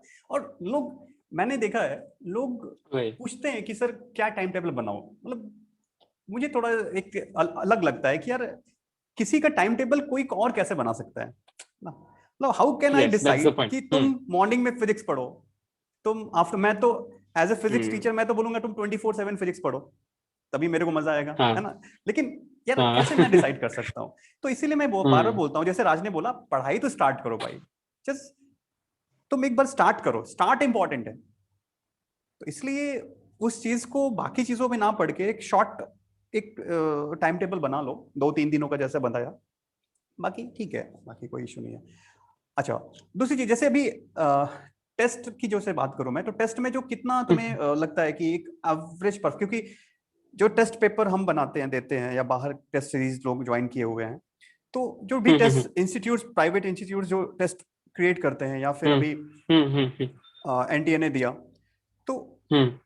उसका स्कोर रियलिस्टिक स्कोर होता है, उस पर कितना हमें फोकस, उसके स्कोर पे कितना फोकस करना चाहिए? हाँ, तो ये प्रॉब्लम मुझे भी आया था सर कि मेरे टाइम पे when I was giving papers, कब कभार पेपर इतना खराब आ जाता था, खराब मेरे लिए खराब पेपर मतलब बहुत ही मॉड्यूल कंटेंट आ गया बायोकेमिस्ट्री में, और फिजिक्स की लेवल बहुत ही हाई कर दी, तो वो खराब पेपर हो जाता था। और इजी पेपर मतलब विद क्वेश्चन आ रहे हैं बायोकेम में, और फिजिक्स की लेवल मॉडरेट रखी गई है, उसको मैं नॉर्मल पेपर मानता हूँ। तो डोंट कंपेयर योर स्कोर्स, क्योंकि हर पेपर अलग है, उसकी लेवल अलग थी तो उसका स्कोर भी अलग होगा। So don't compare your scores over there. So मेरा स्कोर निकालने का स्ट्रेटेजी थोड़ा अलग था। मैं क्या करता था कि जैसे अगर 720 मार्क्स का पेपर है, तो मैं उसमें से पहले देखता था कि कितना पेपर बायो और केमिस्ट्री में एनसीईआरटी से आया है। जैसे अगर मैं 540 मार्क्स का बायोकेम है, तो उसमें से अगर 500 मार्क्स का पूरा बायोकेमिस्ट्री एनसीईआरटी से था, तो मैं उसके हिसाब से मेरा स्कोर निकाला। हाँ, मुझे 500 में से 480 आएगा, फिर मेरा अच्छा है preparation. I didn't consider 540 as my score limit, I consider 500 as my limit, कि हाँ 500 मार्क्स का पेपर मेरे बुक में से था जो मैंने पढ़ी है, उसमें से मुझे अगर 480 मार्क्स आ रहे हैं, so I am doing good. But अगर उसी 500 में से तुम 400 ला रहे हो, सो फिर आप ब्लेम नहीं कर सकते कि पेपर खराब है, आपकी प्रिपरेशन ज्यादा खराब थी क्योंकि आपने 500 में से 400 ही लाए। सो ट्राई टू कैलकुलेट कि पेपर कितना एनसीईआरटी से था, और उस पेपर में आपने कितना स्कोर किया। मतलब जैसे 720 का है, तो मैं बोलूंगा 620 मार्क्स का समझो एनसीईआरटी से है ना, तो आप एम करो ना कि 550 तो लाऊं मैं 620 में से। तो ऑटोमेटिकली नीट का पेपर तो हमें पता है कि 95% एनसीईआरटी से आ रहा है, तो ऑटोमेटिकली आपका स्कोर उतने परसेंटेज में निकल के आ जाएगा आगे। बस उस पे एम करना है कि एनसीईआरटी में से जितना पेपर है उसमें से मुझे एटलीस्ट 85% स्कोर लाना है, 85 to 80% स्कोर। यस, ये काफी इंपॉर्टेंट है, क्योंकि ये चीज बच्चों को बताने पे समझ में नहीं आती। जैसे अगर मैं हमेशा बोलता हूँ कि तुम्हारे एग्जाम के मार्क्स मैटर नहीं करते, फाइनल तुम्हारा जो एंट्रेंस एग्जाम होगा जो गवर्नमेंट ऑफ इंडिया कंडक्ट करेगी वो मैटर करेगा। क्योंकि हम रियलिस्टिक पेपर बना नहीं सकते कभी भी, मैं कुछ भी कर लूँ, Yes. I can not make, मैं तो मेरी वो क्वालिटी नहीं होगा एक्सेप्ट। तो ये बहुत इंपॉर्टेंट है कि उस एब्सोल्युटली खुद को जज मत करो, इट्स रिलेटिव टर्म। जैसे राज ने बताया कि तुम्हें खुद पता हो जाएगा कि यार मैंने, मेरे जो पेपर आया था वो मेरे नीट के लेवल से था या आउट ऑफ सिलेबस था कुछ, या हाई फाई था, डिफिकल्ट लेवल में था। तो 720 मार्क्स का ना जज करके 600 पे हम जज करेंगे, क्योंकि 600 में जो मेरे लेवल में था, क्या मैंने वो क्वेश्चंस किया या नहीं किया, ये इंपॉर्टेंट है। तो ये भी काफी इंपॉर्टेंट पॉइंट रेज किया अभी। ठीक है, चलो मैंने तो अपनी तरफ से कुछ पूछ लिया है ना, अब इट्स स्टूडेंट्स टर्न। तो तुम में से कोई कुछ पूछना चाहता है, कुछ भी शेयर करना चाहते हो, कुछ बताना चाहते हो, कुछ क्वेरी मन में? Yes sir. ईशान, या Ishan. Hi Raj, Ishan. Hello, actually hi मुझे हाय। पूछना था, तुम्हें सेंटर में क्या क्या लेके जाना अलाउड है, एंड अभी तो तुम्हारा ऐसे कोविड नॉर्म्स में हुआ, हमारा भी सेम नॉर्म्स में होगा प्रोबेबली, तो एग्जैक्टली क्या करते हैं, मतलब मास्क वो देते हैं और क्या क्या करना रहता है? हाँ, ये अच्छा पॉइंट था। एग्जाम में जाते वक्त you have to carry your own pair of gloves. Gloves आपको खुद से ले जाने हैं। मास्क वो लोग देते हैं, बट अपना मास्क यहाँ से पहन के जाओ, फिर वहां पे वो उनका मास्क पहनने लगाते हैं, ठीक है? तो वो मास्क वहां से मिलेगा। और एक इशू ऐसे होता है कि मुझे जैसे हमारे सेंटर पे हमें ग्लव्स निकालने के लिए अलाउ कर दिया, मतलब पेपर लिखते वक्त एक हाथ का ग्लव्स निकाल सकते हो, जैसे राइट से मार्क कर रहे हो, राइट से या लेफ्ट से, जैसे आपको करना है। तो 90% के चांसेस यही है कि आपको ग्लव्स निकाल के पेपर पे मार्क करने देंगे। बट आई वुड सजेस्ट कि एटलीस्ट आप घर पे 4-5 पेपर्स ग्लव्स पहन के दो, मतलब ग्लव्स पहन के मार्किंग करो जैसे थोड़े पेपर्स में। और मास्क लगा के तो सभी ने बैठना है, एसी कोई मत लगाओ, नॉर्मल फैन रखा ठीक है, फैन चलेगा, फैन भी नहीं रहा तो ठीक है, बट फैन रखो। और मेन तो है कि मास्क लगा के दो पेपर, मास्क को 1 मिनट भी नीचे नहीं करना है। एंड सेकेंड थिंग, घर में अलग अलग लोकेशंस पे पेपर दो, वही लोकेशन पे मत दो। जैसे आज मैं डाइनिंग टेबल पे जाके पेपर दे दिया, कल मैं जाके बेडरूम में पेपर दे दिया, फिर कल आके, क्योंकि आपको नए नए हैबिटेट, नए नए कंडीशंस की आदत होनी चाहिए, मतलब इतना प्रॉब्लम नहीं होता है। अभी जैसे मेरा centre out of the city था, 20 किलोमीटर 25 किलोमीटर। अब कोई कोई लोगों का सेंटर तो वो मराठा हाई स्कूल जो है गंगापुर रोड में, वहां पे आया, तो वहां पे तो दुनिया भर का ट्रैफिक होता है, तो उसके जो आवाज है वो सब क्लाइमेट है, तो उसका इरिटेशन होता ही है। सो आई वुड सजेस्ट कि चेंज योर लोकेशन चेंज करो घर में, और हमेशा मास्क लगा के पेपर दो। एंड इफ पॉसिबल ग्लव्स पहन के 4-5 पेपर दे के देखो कि ग्रिप आ रही है पेन में, नहीं बस 90% चांसेस, 90 का 95% चांसेस है कि ग्लव्स निकालने देते एक हाथ का, तो उसमें कुछ इश्यू होगा नहीं आएगा। ये काफी इंपॉर्टेंट पॉइंट डिस्कस किया, ये चीज मेरे भी दिमाग से स्किप हो गए थे, वेरी इंपॉर्टेंट पॉइंट कि वहां पे मास्क लगा के तुम्हें एग्जाम देना है, और घर पे एसी भी है, कंफर्टेबल एनवायरनमेंट है, तो फिलहाल प्रैक्टिस करो। अच्छा, मुझे एक डाउट है, अभी ये ग्लव्स कैसा ग्लव्स होता है ये अपने डेंटिस्ट के सर जो लैटेक्स ग्लव्स रहते हैं ना, वो वाले, वो तो, भी चलते हैं या फिर नॉर्मल में आते हैं वैसे? हाँ, अच्छा, मतलब वो ग्रिप अच्छी होती है उनसे? ग्रिप, हाँ, तो लैटेक्स वाले जो रहते हैं ना सर, जो डेंटिस्ट यूज अच्छा, करते हैं, उनकी थोड़ी ग्रिप अच्छी होती है। आई वुड सजेस्ट कि वो वाले ग्लव्स ट्राई तो करो, सारे लोग वही ले उसमें लो, ग्रिप ठीक अच्छी। है, मेडिकल स्टोर से ले लो कुछ। और अब से जो भी टेस्ट देना तुम, यहाँ पे सेंटर पे भी टेस्ट कंडक्ट कराने वाले हैं, अब नेक्स्ट टेस्ट तुम्हारा सेंटर से ही होगा, तो मास्क लगा के बैठना है और ग्लव्स लगा करके, है ना, उसके साथ प्रैक्टिस करो। बिकॉज बिल्कुल पता है हमें कि कहाँ पे सेंटर होगा हमारा, we can not control that, है ना। और हमारा इन्विजिलेटर कैसा होगा, कभी बहुत खड़ूस लोग मिल जाते हैं, तो वो बहुत रूल रेगुलेशंस बताना शुरू कर देंगे। और एक बहुत इंपॉर्टेंट पॉइंट, पेपर लिखते वक्त अगर बीच में तुम ग्लव्स निकाल लेते हो तो याद रखना, पहले हाथ पैंट को पोंछ लेना, फिर पेन हाथ में लेना, क्योंकि अपने हाथ पे पसीना होता है और उससे इंक स्मज हो जाती है, yes. मतलब इंक स्प्रेड हो सकती है। हाँ, तो वो ग्लव्स निकालने के बाद पहले पैंट या शर्ट से पोंछ लो, उसके बाद पेन हाथ में लेना, या फिर पेपर पे भी रख रहे हो एमआर पे, तो मेक श्योर कि ये जो ये वाला पार्ट रहता है, इस पार्ट पे पसीना नहीं होना चाहिए, क्योंकि अगर वो स्मज हो गया तो वो गया, फिर नॉट काउंटेड हो जाएगा वो। यस, ये इंपॉर्टेंट है। यस, अच्छा, कुछ एक चीज और पूछ रहे हैं कि रिस्ट वॉच अलाउ होता है? हाँ सर, रिस्ट वॉच डिजिटल नहीं अलाउड, नॉर्मल एनालॉग वाला, मतलब अच्छा, वी डायल कैन वाला कैरी? चलेगा। हाँ डिजिटल वाला नहीं अलाउड, मतलब जैसे अभी एक्सपेंसिव आते हैं हाँ वो हाँ नॉर्मल अगर हाँ कांटे वाला होगा। ठीक है, तो नॉर्मल सुई वाला जो नॉर्मल एक वॉच होती है वो ले जा सकते हो। और पेन अलाउ होता है हमारे? पेन वो लोग देते हैं, हमारा अलाउड नहीं है, वही लोग अच्छा, कौन देते सी हैं पेन पेन। देते हैं? अगर उस पेन से बबल करने की प्रैक्टिस करनी हो तो कौन सी पेन होती है, मार्केट में मिलती है वो? सर उनका डायरेक्ट उनका नाम ही आता है एनटीए का पेन, ऐसे अभी मतलब वो मतलब क्या कंपनी थी पॉइंट नहीं फाइव, उसकी कोई। वो पॉइंट और फाइव बॉल पेन होती है? बॉल पेन है and it's easy to mark, मतलब बहुत कुछ इशू नहीं होगा, बहुत अच्छे से स्मूथली चलते हैं वो।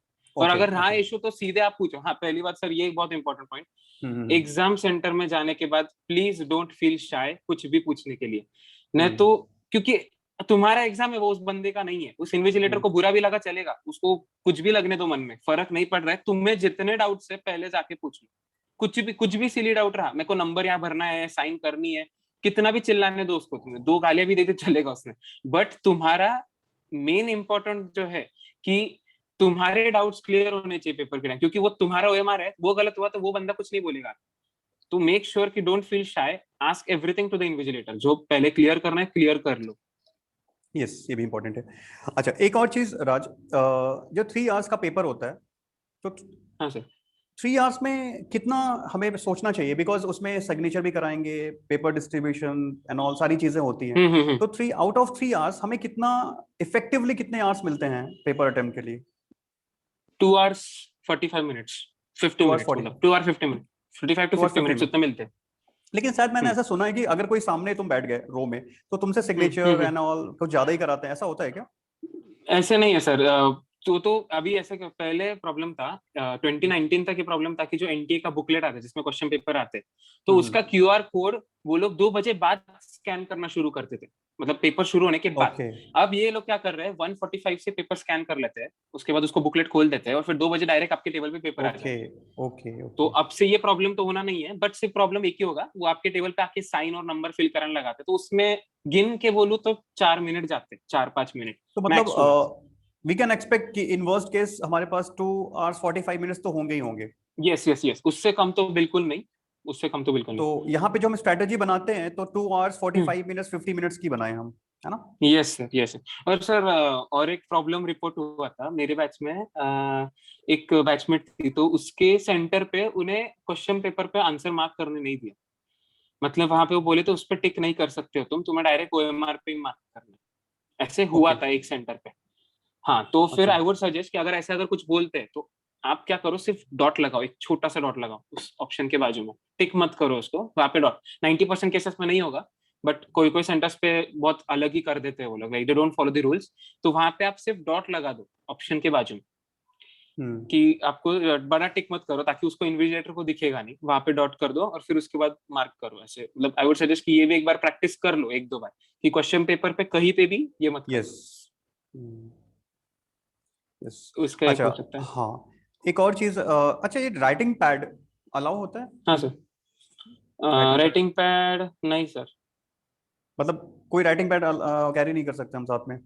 नहीं नहीं नहीं, राइटिंग पैड अलाउड ही नहीं, वो सब नीचे रखने देते हैं जहां से हम एंटर करते हैं सेंटर, पहले नीचे हम्म हमारी थर्मल स्क्रीनिंग होती है, वहां पे ही बॉक्स होता है, बॉक्स में सब चीजें डालनी रहती है, बस आपके हाथ में हॉल टिकट होगा, मास्क, ग्लव्स, आधार कार्ड, बस हो गया, इतने से आपको अच्छा अंदर जाना है। ओके। और पानी अच्छा, वो पानी की बोतल। शूज, मैंने सुना है शूज, फुल स्लीव की शर्ट, ये सब ऐसा कुछ है क्या, अलाउ नहीं है?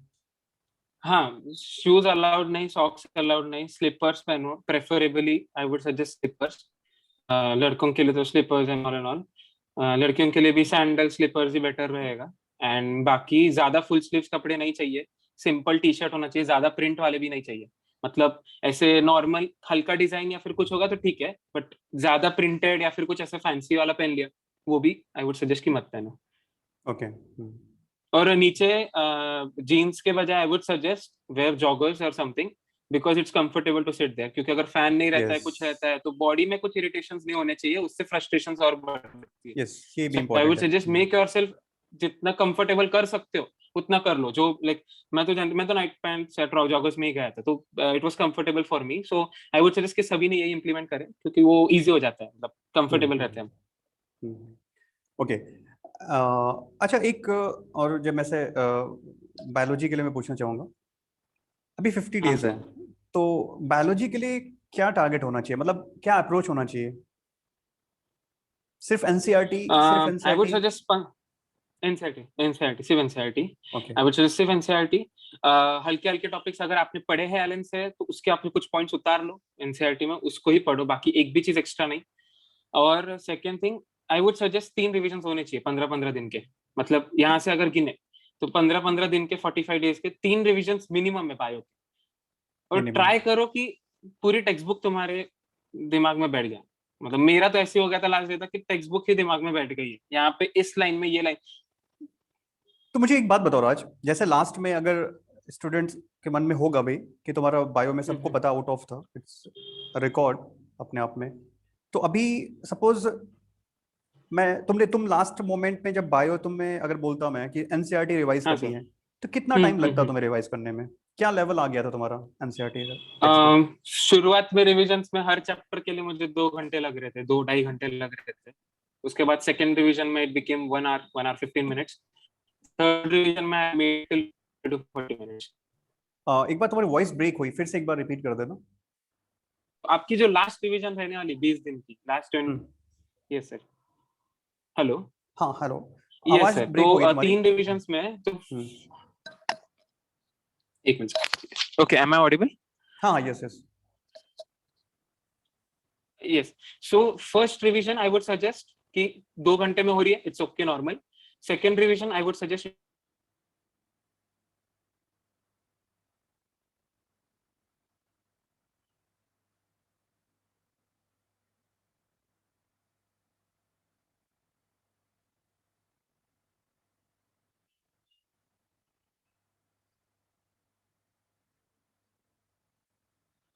हेलो.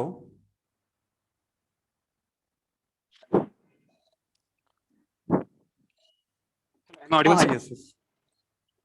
Okay, sorry. या हाँ अभी आ रही है आवाज? Yes sir, it's clear. ठीक. तो क्या बता रहे थे, फिर से एक बार रिपीट कर देना.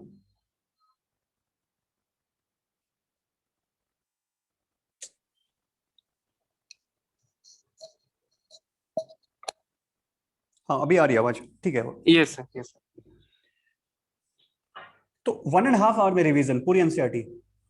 यस. सेकंड रिवीजन और थर्ड रिवीजन तो 40 मिनट्स मिनिमम, मैक्सिमम. सॉरी, मतलब 40 दोनों minutes टेक्स्ट बुक 11 12 दोनों? नहीं sir, chapter wise. Chapter wise, okay, for each chapter. Yes, for each chapter. Third revision तो आप 30 मिनट्स तक पहुंच जाना चाहिए, उससे कम मैं सजेस्ट नहीं करूंगा, क्योंकि अगर उससे कम करते तो फिर वो बहुत पॉइंट्स मिस हो जाते हैं. एंड इट्स इंपॉर्टेंट कि आपके लास्ट 10 डेज में आपकी टेक्स्ट बुक आपकी आंखों के नीचे से 2 बार चली जाए. तो वो 2 बार ऐसे ही जाएगी जब आपका 30 मिनट्स में एक चैप्टर होगा, नहीं तो नहीं तो जाता. लास्ट 10 डेज में 2 बार रिवाइज हो जाना चाहिए. यस. ओके. वो अचीव हो जाएगी. मतलब अगर आज से आप अगर करोगे उस लेवल के रिविजन्स, तो उस टाइम पे वो आपको बेनिफिट. ऐसे नहीं कि अगर आज मुझे आके कोई बोलता है 30 मिनट्स में करना, तो मुझे भी डर लग रहा है आज, जैसे नॉर्मल है सब स्टूडेंट्स को लगता है. बट इफ यू आज से अगर करते हो तुम, तो फिर उस टाइम पे इतना इजी हो जाता है कि लगता भी नहीं है कि मतलब ऐसे 30 मिनट्स में हो गया ऐसे. हाँ मतलब काफी बार कर चुके होते हो तो फिर चीजें, मैक्सिमम हाँ, चीजें वही. तो याद ही रहती. यस. अच्छा, कोई मेथड है क्या रिवाइज करने का? क्या सजेस्ट करोगे, कैसे रिवाइज करना चाहिए? एनसीईआरटी बायो के लिए तो मैं ऐसे करता था कि after in every revision after I read a paragraph I used to ask myself questions कि यहाँ से क्या क्या बन सकता है. मतलब पेपर दे दिए थे काफी, मतलब ऐसे 20-25 पेपर दे दिए थे. So I used to frame questions from that paragraph, कि ऐसे 2-3 क्वेश्चन बनाता था कि इस स्टेटमेंट से क्या क्वेश्चन बनेगा. जैसे अभी ईसीजी अगर टॉपिक पढ़ लिया बायो में, तो उसमें से क्या क्या क्वेश्चन बन सकते हैं, 1 2 3 ऐसे 3 क्वेश्चन. तो मैं क्वेश्चन आंसर टाइप में लर्न कर लेता था पैराग्राफ, जो याद नहीं होता है. जैसे काफी पैराग्राफ्स बहुत बड़े हैं एनसीईआरटी में, तो वो लर्न होते ही नहीं है. तो फिर I used to convert it into Q&A form. मतलब क्वेश्चन बनाया, उसका आंसर याद किया. तो एक एक स्टेटमेंट को क्वेश्चन आंसर में याद रखोगे तो ज्यादा दिन याद रहती है. मतलब मैं उसको ऐसे में करता था. ओके. तो अभी जो फर्स्ट रिवीजन 50 डेज जो बचे हुए हैं, तो फर्स्ट रिवीजन बिल्कुल आराम से करना चाहिए, हर एक चैप्टर को प्रॉपर टाइम देना चाहिए. यस. कोई स्किप नहीं करना उसकी चाहिए बायो में. हाँ, जो बायो, क्योंकि सर मतलब अभी. एंड और एक लास्ट पॉइंट था, पेपर अटेम्प्ट के टाइम पे मैंने थोड़ा ये चेंज किया था कि अटेम्प्ट करते वक्त आई वुड सजेस्ट कि you read the question number and the answer. Because इस टाइम तो अभी सेक्शंस भी बढ़ गए पेपर में, सेक्शन ए, सेक्शन बी, फिर क्वेश्चन नंबर्स. सो मार्क करते वक्त गलतियां हो सकती है. सो आई वुड सजेस्ट कि ऑप्शन विस्पर करूँ वहां पे बैठे बैठे, जैसे 131 2, तो मैं यहाँ पे विस्पर करता था क्वेश्चन पेपर में, फिर वहां पे फिर से आंसर शीट में जाके 131 2 ऐसे रीड करके फिर मार्क करता था। सो दैट हेल्प्स यू कि आप, क्योंकि जब हम बोलते हैं तो आवर कंसंट्रेशन पावर इंक्रीजेस, जैसे हम जब कुछ बोलते हैं तो आवर पावर इंक्रीज हो जाती है, तो उससे थोड़ा स्लाइटली बेनिफिट होगा मार्किंग मिस्टेक्स कम करने के लिए। सो वो करना ज्यादा इंपॉर्टेंट है। और बायो में जल्दबाजी मत करो, पेपर बहुत इजी लगेगा शुरुआत के 25 क्वेश्चन में, ऐसे लगेगा कि सब आ रहा है। आई would suggest please slow down, क्योंकि हर क्वेश्चन मैंने तो हर क्वेश्चन 2 बार पढ़ा था। लिटरली मैच द फॉलोइंग्स में ऐसा था कि फर्स्ट ऑप्शन ही मैच हो जाता था, जैसे 1 का अगर मैच द फॉलोइंग ए है तो ये एक ही ऑप्शन में दिख रहा है मुझे, तो भी मैंने बाकी चारों ऑप्शंस 2 बार वेरीफाई करने के बाद ही मैंने उसको टिक किया। क्योंकि in this paper there is no difference between a topper and average student, दोनों बच्चों को वो क्वेश्चन आ रहा है, बस फर्क यही होगा कि एक्यूरेसी किसकी ज्यादा है। सो आई वुड सजेस्ट कि एक्यूरेसी पे ज्यादा फोकस करो, क्वेश्चन प्रॉपरली रीड करो, आंसर मार्क करने के पहले सोचो और फिर मार्क करो। तो और ये प्रीपर प्रैक्टिस से ही होगा, ऐसे नहीं कि उस दिन जाके डिसाइड किया, क्योंकि उस दिन जाके अगर करोगे तो तुम्हें 1.5-2 घंटे तो बायो में लग जाएगी। सो आज से आदत डाल लो कि एक्यूरेसी पे फोकस करो, जितने क्वेश्चन अटेम्प्ट करने उतने ही करेंगे। सो जैसे सर आपको पता ही होगा, जैसे पार्थ का एक सबसे बेस्ट फीचर था, मतलब है अभी भी, तो उसकी एक्यूरेसी लेवल सबसे बेस्ट थी हमारे पूरे बैच में, उसकी एक्यूरेसी में किसी को टक्कर नहीं थी। उस बंदे ने एक बार सर 688 मार्क का पेपर अटेम्प्ट किया था और 688 थे उससे। मुझे याद है जस्ट तो वही, हाँ, तो वो मतलब वो मेरे लिए भी एक एग्जांपल ही था। मैं हमेशा ट्राई करता था कि उसके जैसे एक्यूरेसी मुझे डेवलप करनी है, और ट्राई माय बेस्ट, क्योंकि उतनी एक्यूरेसी, क्योंकि path is like the captain cool है, वो MS धोनी था हमारे पूरे बैच का, ऐसे कुछ फर्क ही नहीं पड़ रहा, पेपर कैसा भी आएगा उसका वो 100% निकालता था। And so that's the thing we should all actually learn, कि वी शुड बी काम, कि हाँ बस अब जितना अटेम्प्ट कर रहा हूँ उसमें पूरी जान लगा दी मैंने, बाकी जो नहीं किया उसको देखो ही मत। तो फिर अपने आप स्कोर आएगा। बिल्कुल सही है, जो भी करो बेस्ट करो, जो नहीं किया उसके लिए टेंशन लेने की जरूरत नहीं है। Yes sir. अच्छा, एक जानवी पूछ रही है, NTA का जो ऐप है उसके जो क्वेश्चंस हैं, तो अभी देना चाहिए उसको या कितनी सीरियसली लेना चाहिए? आई वुड से हमारे टाइम पे NTA के तो सबसे डिफिकल्ट क्वेश्चंस बना रहे थे, जेईई एडवांस के क्वेश्चन डाल रहे थे, बहुत डिफिकल्ट है। अब अभी का मुझे पता नहीं, but if they are matching your NEET level, so I would suggest कि आप उसको कॉम्बिनेशन में ले लो। जैसे आप अगर कोई एक टेस्ट सीरीज दे रहे हो तो बीच बीच में उसको एक पेपर दे दिया वीक में, या फिर 2 पेपर दे दिए वीक में, ऐसे डाल सकते हो बीच अभी तो वैसे इनकी काफी टेस्ट कंडक्ट हो रहे हैं। अभी तो हम यहाँ पे सेंटर पे हम लोगों ने इनका हर 3 days 4 days और न्यू पैटर्न पे भी टेस्ट कंडक्ट कर रहे हैं, तो टेस्ट का तो कोई इशू नहीं। लेकिन कुछ बच्चे, मैंने भी बोला था NTA कर लेना, कुछ अच्छे क्वेश्चंस होते हैं, लेकिन आई एम नॉट श्योर कि उसका लेवल, मतलब कुछ क्वेश्चंस कभी फालतू डाल देते हैं वो लोग। हाँ, तो एक बार क्रॉस चेक कर लो। लाइक मैं क्या करता हूँ इसके लिए, एक बहुत अच्छा आइडिया है। क्या करो, सब जो स्टूडेंट्स है, आप एक ग्रुप बना लो, सब स्टूडेंट्स 15 बच्चे, ठीक है, और 15 बच्चे सब अलग अलग NTA का पेपर दो, अलग अलग, और उसके बाद है ना आप उसमें से रिव्यू कर लो कौन से पेपर्स अच्छे थे। 15 बच्चों को सबको पूछो कि किसके अच्छा, और फिर वो पेपर्स की एक लिस्ट बनाओ, बाकी सब जो बच्चे हैं, जो उसमें 15 में भी और बाकी सब भी, वो सब ने फिर वही पेपर दो। लाइक सब मिलके उसको जज करो, सारे अलग अलग पेपर्स को, and then you select the best papers. जैसे अगर मैंने NTA 10 पेपर दे दिया, 10 नंबर का, मुझे लगा अच्छा नहीं, बट अगर कोई बोल रहा है 8 अच्छा है और कोई बोल रहा है 4 अच्छा है बाकी सब में से, तो फिर मैं वही 2 पेपर दूंगा। तो इससे सबका टाइम सेव होगा और सभी को एक एक पेपर में सबके पेपर एनालिसिस हो जाएगी। तो ग्रुप स्टडी इसमें से कर सकते हैं पेपर्स की। यस, ये भी कर सकते हैं। अच्छा, एक और चीज पूछ रहे हैं बच्चे। हाँ सर। कि जो अभी जो OMR चेंज हुआ है, मतलब उसमें राज का क्या ओपिनियन है, थोड़ा वो जानते हैं।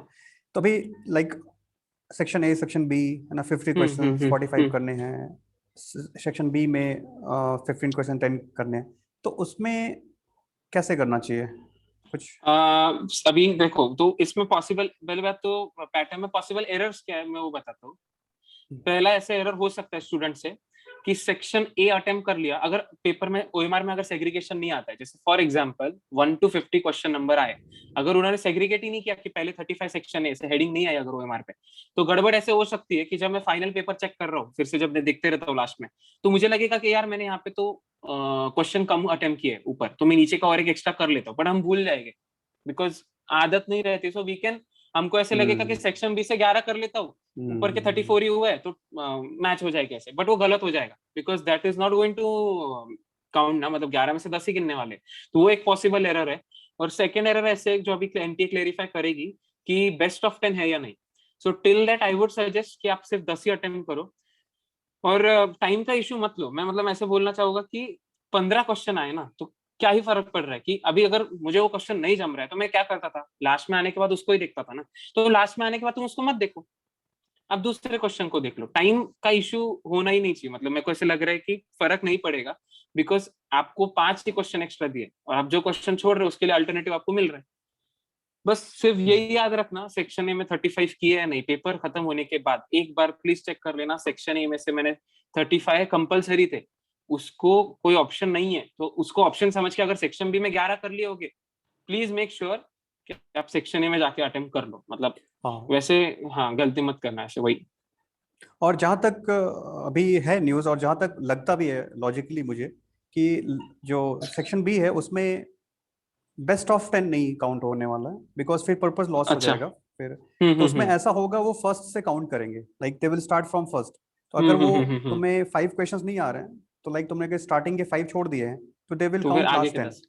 यस। हम्म। अगर लेकिन अगर तुमने 15 के 15 कर डाले पूरे, तो किसी ने पहले सोचा 10। किया 15, यस तो पहले 10 ले लेंगे, उसमें तुम्हारा लक है, तुम्हारा सही किया है गलत किया, बिकॉज इट्स वही। गेम है ना। अदरवाइज सेक्शन डिवाइड हाँ करने का कोई पर्पस नहीं था, फिर वो तो फिर सिर्फ बोल देते कि कोई भी कर डालो। तो और इसलिए अभी फिलहाल हाँ हाँ एनटीए क्लियर करेगी शायद इसको, बिकॉज अभी काफी क्वेरीज जा रहे हैं उसके पास कि हाँ। क्लैरिफाई करना है। तो ठीक है, तब तक वेट करते हैं, बट फिलहाल अपनी स्ट्रैटेजी मानकर चलो कि एंड तुम्हें 15 में से 10 करने हैं सिर्फ। यस यही, और ऐसा। डोंट फियर कि नया पैटर्न है, मतलब कुछ बदला नहीं है बेसिकली, बस 5 क्वेश्चन एक्स्ट्रा डाल दिए पेपर में, पेपर की यस प्रिंटिंग बढ़ गई और कुछ हुआ नहीं है। क्वेश्चन वही आने वाले हैं 45, ऐसे समझो ना 180 क्वेश्चन आ रहे हैं तुम्हें, ऑप्शन ही नहीं आया तुम्हें, ऐसे समझ लो। बस उस हिसाब से बिल्कुल प्रिपेयर करना बिल्कुल है। बिल्कुल। डोंट थिंक कि ज्यादा क्वेश्चन आ गए, टाइम पूरेगा, अभी 200 क्वेश्चन देखना। अरे किसने बोला 200 देखना? अगर बायो में अगर आपके हो गए 90 एक्यूरेटली करेक्ट सॉल्व हो चुके, क्यों देखने भाई वो बचे हुए 4? आप दूसरा सेक्शन ही कर लो किसी और का। So don't invest in time extra questions भी, वो भी एक इंपॉर्टेंट है कि मत टाइम वेस्ट करो।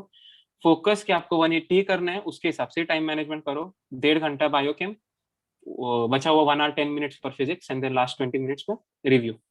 रिव्यू, यस, जो लास्ट में वो टाइम देना है जिसपे जो क्वेश्चन तुमने लीव किए हैं थोड़े डाउटफुल हैं, यस थोड़े यस डिफिकल्ट यस। हैं। अच्छा थोड़ा एक और चीज, कुछ बच्चे रिस्क लेते हैं तो है ना कि चलो यार मुझे लग रहा है 2 ऑप्शन में डाउटफुल लग रहा है, चलो रिस्क लेते हैं, वो क्या सजेस्ट करोगे? लेना चाहिए नहीं लेना चाहिए?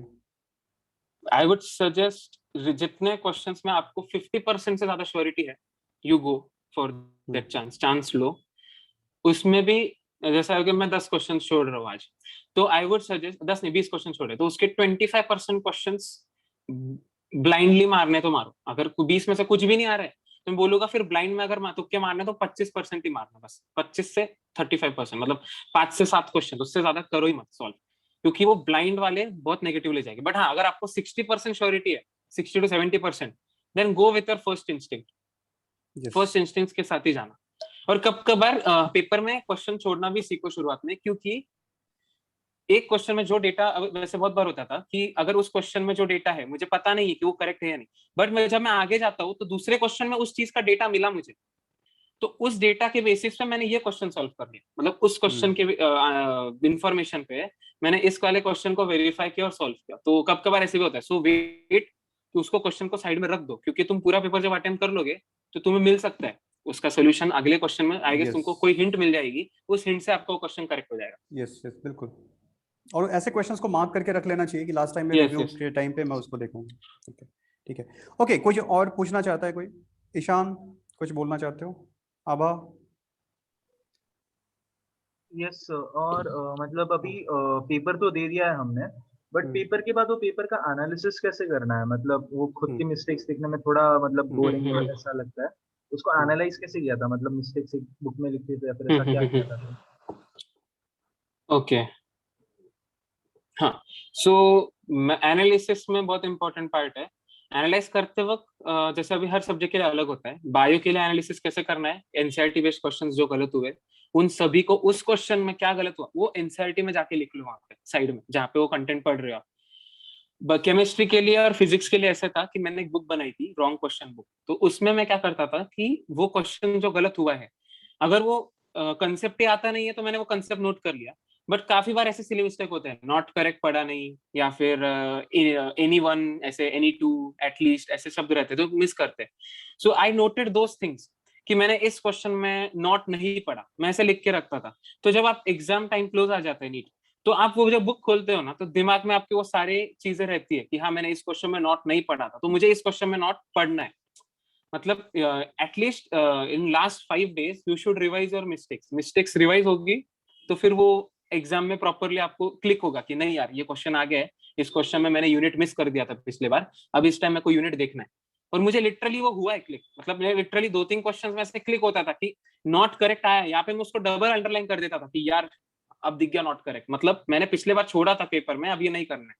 So note down, silly mistake मत लिख देना. बुक में बहुत बच्चे सर ऐसे लिख देते हैं कि सिली मिस्टेक हो गया. अब सिली मिस्टेक क्या है वो लिखो, कि नॉट नहीं पढ़ा, या फिर एटलीस्ट नहीं पढ़ा, या फिर एनीथिंग यू से, वो नोट करो कि क्या गलती की तुमने पढ़ने में, वो इंपॉर्टेंट नोट कर लो, फिर उससे मिस्टेक्स कम होगी.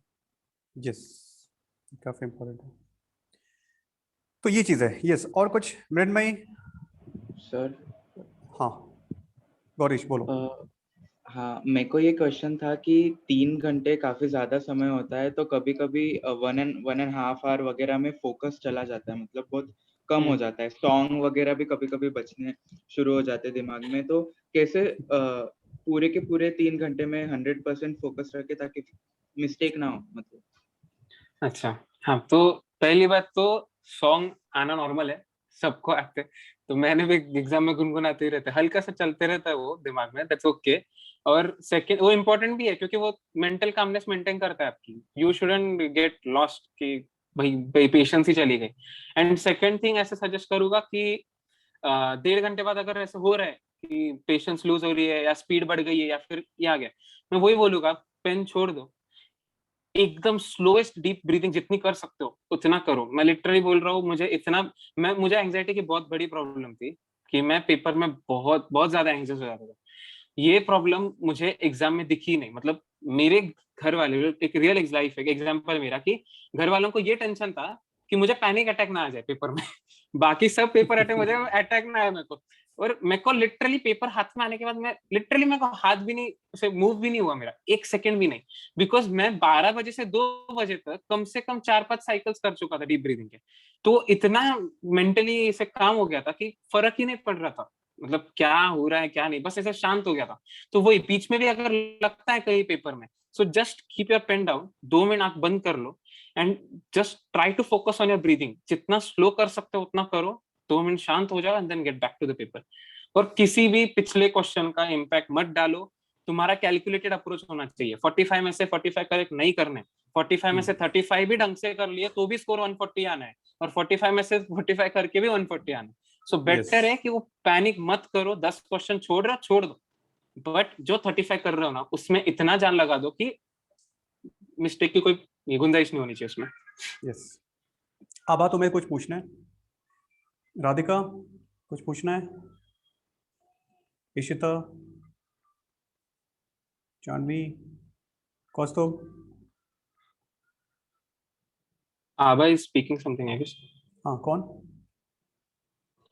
ओ माइक की हो रहा है. अच्छा, हाँ पूछ लो जो भी बात करनी है.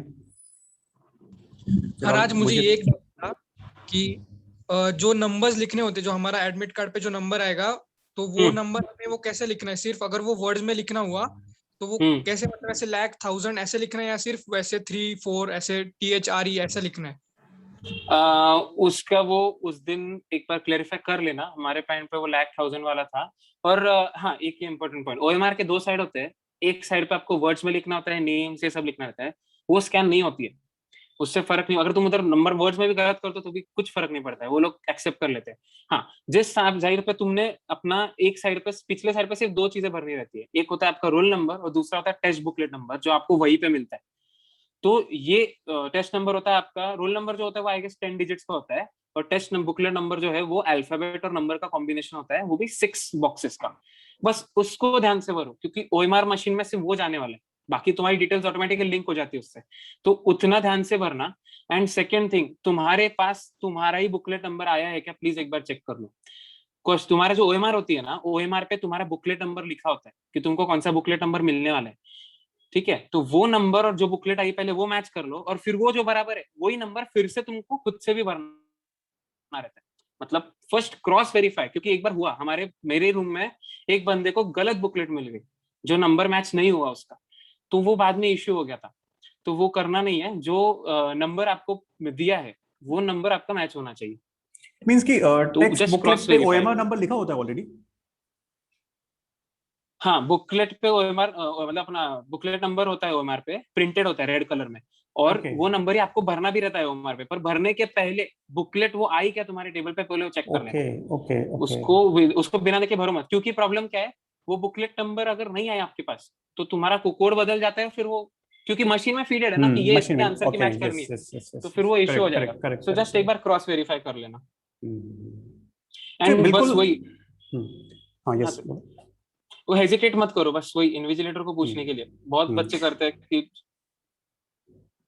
अच्छा जो ये 2 o'clock पे अगर पेपर स्टार्ट होता है तो उसके पहले डिस्ट्रीब्यूट कर देते हैं, ओपन करने के लिए बोलते हैं, या फिर बेल होने के बाद डिस्ट्रीब्यूट करते हैं? 1:55 को ओएमआर आ जाती है टेबल पे, और 2 बजे क्वेश्चन पेपर। अच्छा ओके, मतलब वो पहले मिल जाती है सभी को, फिर टाइम स्टार्ट होता है तो 5 हम मिनट सभी एक साथ स्टार्ट करते हैं। Yes yes. और Very good. बस रोल नंबर और बुकलेट नंबर ध्यान से भरो, बस सबसे बड़ी इंपॉर्टेंट बात है। बाकी पूरी पढ़ाई एक तरफ, एंजाइटी एक तरफ, और वो बुकलेट नंबर और एग्जाम नंबर एक तरफ, उसका 1 मिनट भी इम्पैक्ट पड़ने मत देना। आई वुड सजेस्ट कि अगर तुमको घर पे प्रैक्टिस करनी है ना, तो तुम एक रैंडम 10 डिजिट नंबर रोज जनरेट करो पेपर के टाइम पे। कुछ भी एक रैंडम 10 डिजिट नंबर जनरेट करो और वो ओएमआर पे फिल करो। पहले से डिसाइड करके जाना है घर से जब जा रहे हैं। जैसे अभी, जैसे अगर टेस्ट में अगर होते होगे यहाँ पे तो ठीक, नहीं होगे तो खुद से एक टेस्ट 10 डिजिट नंबर जनरेट करो घर से निकलते हुए, और वही नंबर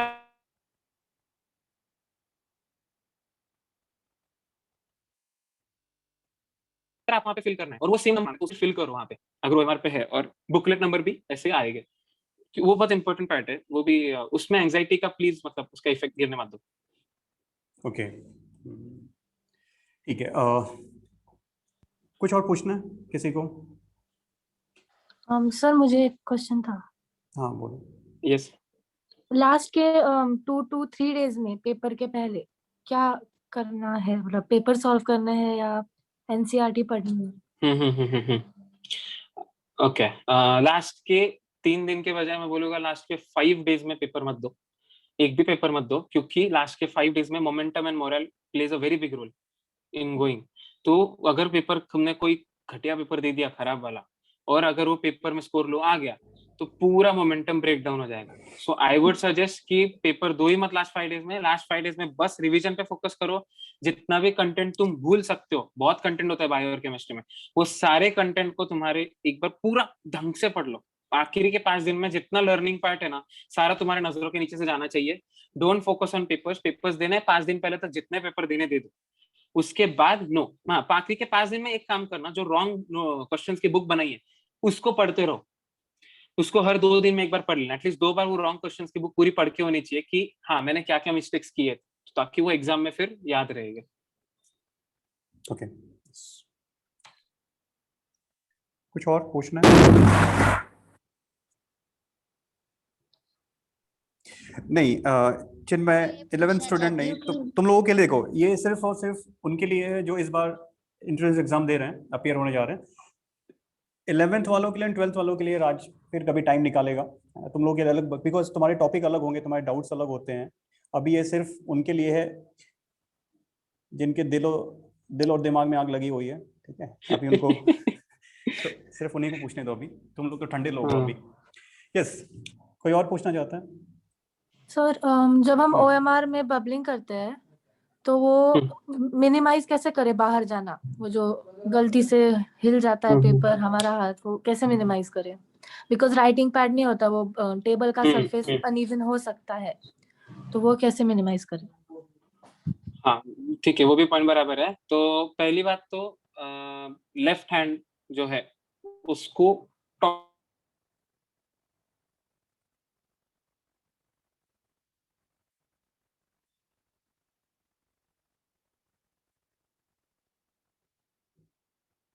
सेकेंडली अगर कुछ करना है ये बबलिंग में, हेलो हेलो। हाँ, तो पहले बॉर्डर से, हाँ पहले बॉर्डर से कर लो फिल, और फिर उसके बाद सेंटर की तरफ जाओ, don't go in the opposite way.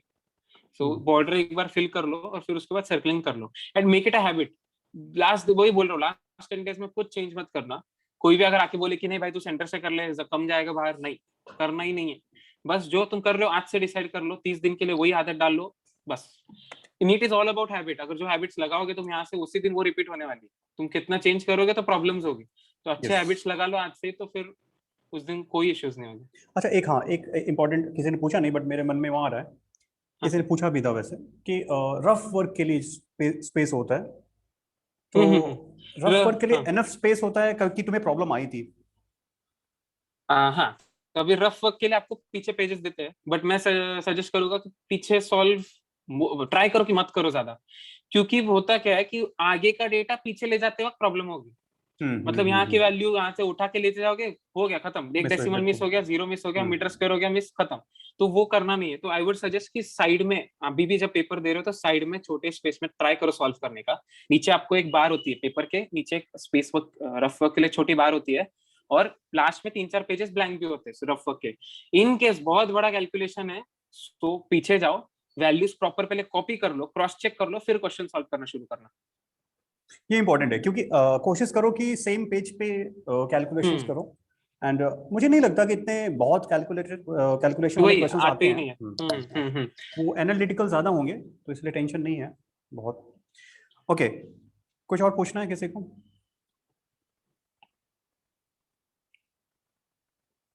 किसी को मन में कोई डाउट?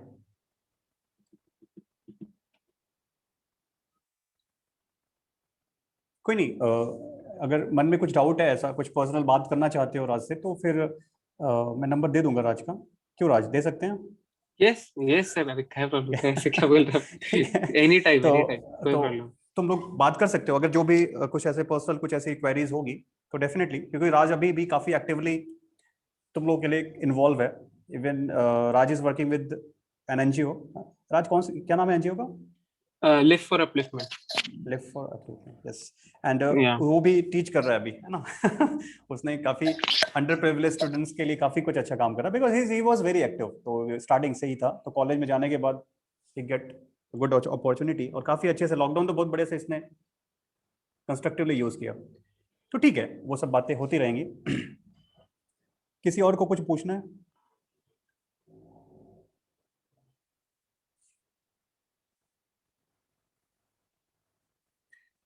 कुछ नहीं पूछना है? ठीक है। वैष्णव? नहीं, डाउट नहीं है कुछ भी? वैष्णव ने एक बार पूछा तो मेरे से कि सर वो हिंदी इंग्लिश दोनों में करे ज्यादा स्पेस मिलेगा, तो इसलिए मुझे याद आया कि वो रफ वर्क के लिए थोड़ा डाउट था। वैसे प्रॉब्लम नहीं आएगी वैष्णव उसको लेकर के, बस थोड़ा सा। लेकिन जो चीज बताई राज ने, मैं यही तुम्हें सजेस्ट करूंगा कि अभी ऑफलाइन हम बुलाएंगे यहाँ पे, तो ऑफलाइन में आके सेम एनवायरनमेंट क्रिएट करो, ठीक है? मैं तो कहता हूँ फैन भी ऑफ कर देंगे तुम्हारा, ठीक है? सब कुछ वैसे करके करो, थोड़ा डिस्टर्ब भी करेंगे, नॉइज, क्योंकि सेंटर पे हमारा ट्रैफिक रहता ही है, नॉइज आता ही है। तो आइडल एनवायरनमेंट की जगह एक रियलिस्टिक एनवायरनमेंट में कोशिश करो। इन वर्स्ट केस कि तुम्हारे साथ कुछ भी हो सकता है, कोई शोर भी कर सकता है। कभी कभी ऐसा भी होता है, मैंने सुना है कि आसपास में जो स्टूडेंट बैठते हैं, कभी कभी कुछ उनके साथ हो जाता है, वो डिस्टर्ब करते हैं, या कुछ ऐसी एक्टिविटी होती है उनकी, वो अपने को डिस्ट्रैक्ट करती है। तो उन सब चीज़ों से बच करके थोड़ा प्रैक्टिस और करनी चाहिए। हर पेपर को नीट की ही सीरियसनेस रखो। ऐसे मत सोचो कि भाई उस टाइम पे मैं सीरियस हो जाऊंगा, दे दूंगा, हो जाएगा। हर पेपर को पूरी जान लगाओ, मत ऐसे समझो कि इस पे तुम्हारी एडमिशन है, आज क्या करोगे। वो जो है ना, वो फीलिंग अगर तुम हर पेपर में ऐसे एक इतनी एनर्जी इन्वेस्ट करोगे ना, सो कुछ नीट का प्रेशर भी फील नहीं होगा। मतलब लिटरली वो सिर्फ एक फोबिया रहता है, मुझे भी था लास्ट के 40 दिन में, मुझे भी था। But as you go close, जब प्रिपरेशन अच्छी हो जाती है, फिर पेपर आता है, तो धीरे धीरे फोबिया कम हो जाता है ऑटोमेटिकली।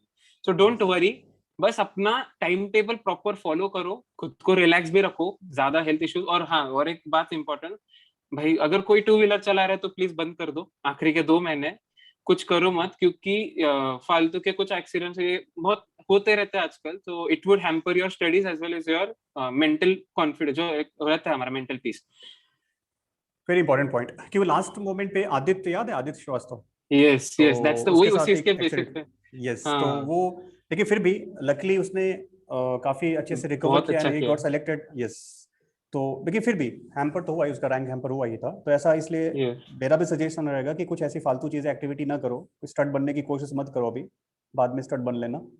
हाँ, एक और चीज मैं पूछना चाहूंगा कि कोविड, अभी हर जगह कोविड कोविड चल रहा है, तो इन बच्चों के लिए क्या बोलना चाहोगे कि नेक्स्ट 50 डेज में for their exam how should they keep themselves, कि कैसे रखें, क्या करना चाहिए in terms of diet habits, sleep? Sleep I would suggest 7 hours minimum, सभी लोग 7 से कम एक ने भी नहीं लेना है, मिनिमम 6 to 7 मिनिमम होना ही चाहिए, ज्यादा हो रहा है ठीक है, बट 7 to 8, 6 to 7 ऐसे हो रहा है, वो स्लीप रखना है। डाइट में वीकली कुछ खा रहे हो बाहर का फेवरेट ठीक है, बट ज्यादा बाहर का मत ही रखो। मतलब मुझे बहुत ऐसी इच्छा थी, बट मेरे घर वालों ने रेस्ट्रिक्शन लगा दिए थे, मेरी गाड़ी बंद थी, खाना बंद, सब बंद था बाहर का, 1 महीना कुछ नहीं किया मैंने। तो आई वुड सजेस्ट कि खुद से ही कर लो, क्यों घर वालों को परेशान करना है, खुद से कर लो, डिसीजन ले लो कि नहीं करना है 1 महीने के लिए, 1.5 महीने के लिए। And third thing I would suggest कि अभी कोविड के बहुत नेगेटिव न्यूज है, ये आते हैं न्यूज पे बहुत टाइम जाएगा, यूट्यूब वाले भी बहुत टाइम ले लेते हैं, हमारे टाइम पे यूट्यूब वाले आधा टाइम ले रहे थे, होगी नहीं होगी, होगी नहीं होगी, नीट ऐसे ही चल रहा था। अभी इस पे देखो ही मत, कुछ करने की जरूरत नहीं है, उस पर ज्यादा टाइम इन्वेस्ट मत करो, करना भी है दिन का टाइम फिक्स करो, आधा घंटा देखा खत्म कर दिया, बाकी दिन भर ऐसे बीच में जाके न्यूज खोल लिया, नहीं भाई देख लेते क्या कितने केस आ रहे इधर उधर, मत करो, मोमेंटम ब्रेक होता है, डिस्टर्ब हो जाते हैं मैं बेसिकली। तो कह रहा हूँ बिल्कुल ना देखो, वो भी क्यों देखना है, न्यूज देख के क्या उखाड़ लोगे तुम, है ना? सिर्फ इन्फॉर्मेशन है, मिलती है, वो भी कचरा इन्फॉर्मेशन है ना? कुछ नहीं, नहीं किसी देखने को की जीके उसमें। बढ़ाना है तो बढ़ा लो हाँ फिर, मतलब आधे घंटे देख लो, दैट्स ओके, दैट्स बेनिफिशियल, सुबह पेपर पढ़ो, यूट्यूब देख लिया आधे घंटे ठीक है, but don't get involve much in this things, like yes, तुम्हारी सारी एनर्जी यहाँ पे डालो, अगर तुमको कुछ नहीं बोर हो रहा है ना, उसके बजाय ना भाई सो लो। मतलब मेरा तो फेवरेट थिंग था, मैं सो लेता था, मेरे को जितना टाइम मिला मैं सो रहा हूँ, क्योंकि वो आपका एनर्जी फिर से होनी चाहिए, क्योंकि सुबह उठने के बाद पूरी एनर्जी रहती है 12 बजे तक, बस दोपहर से फिर जो वो एनर्जी लो होती है ना, उसको मेंटेन करने के लिए मैं दोपहर में 1 घंटा नैप लेता था, 1 घंटा या आधा घंटा मेरा डेली नैप था, उससे भी एनर्जी फिर से इन्वेस्ट करते आते शाम में। हाँ नहीं, लेकिन राज अभी टाइमिंग जो एग्जाम की टाइमिंग है 2 to 5 है ना? तो हम्म। उस टाइम पे अगर सोने की हैबिट है तो कैसे उसको करोगे फिर? सर मतलब अभी मेरे को तो ये होता ही नहीं, क्योंकि अभी नीट के टाइम पे सर किसको नींद आएगी, मतलब इतने कितने प्रेशर में किसको नींद लगनी है, कोई किसी को, सबकी नींद उड़ जाती है sir, I don't think that is an problem. अगर ऐसे होगा भी, so you change your time from sleep के, जैसे एक काम करो 12:30 से 1 या फिर 1 से 1:30 में सो लो, लंच करके थोड़ा देर ऐसे उस टाइम पे नैप ले लो, 2 to 5 अगर नहीं लेना है तो। बट मेरा तो ऐसे था कि मुझे पता ही था मुझे नींद लगनी नहीं वाली नीट में, कुछ भी हो जाए, मतलब कितने भी सोने की आदत रही तो भी मेरे को नींद लगने नहीं वाली, तो तो वो आई गेस वो इश्यू होगा नहीं।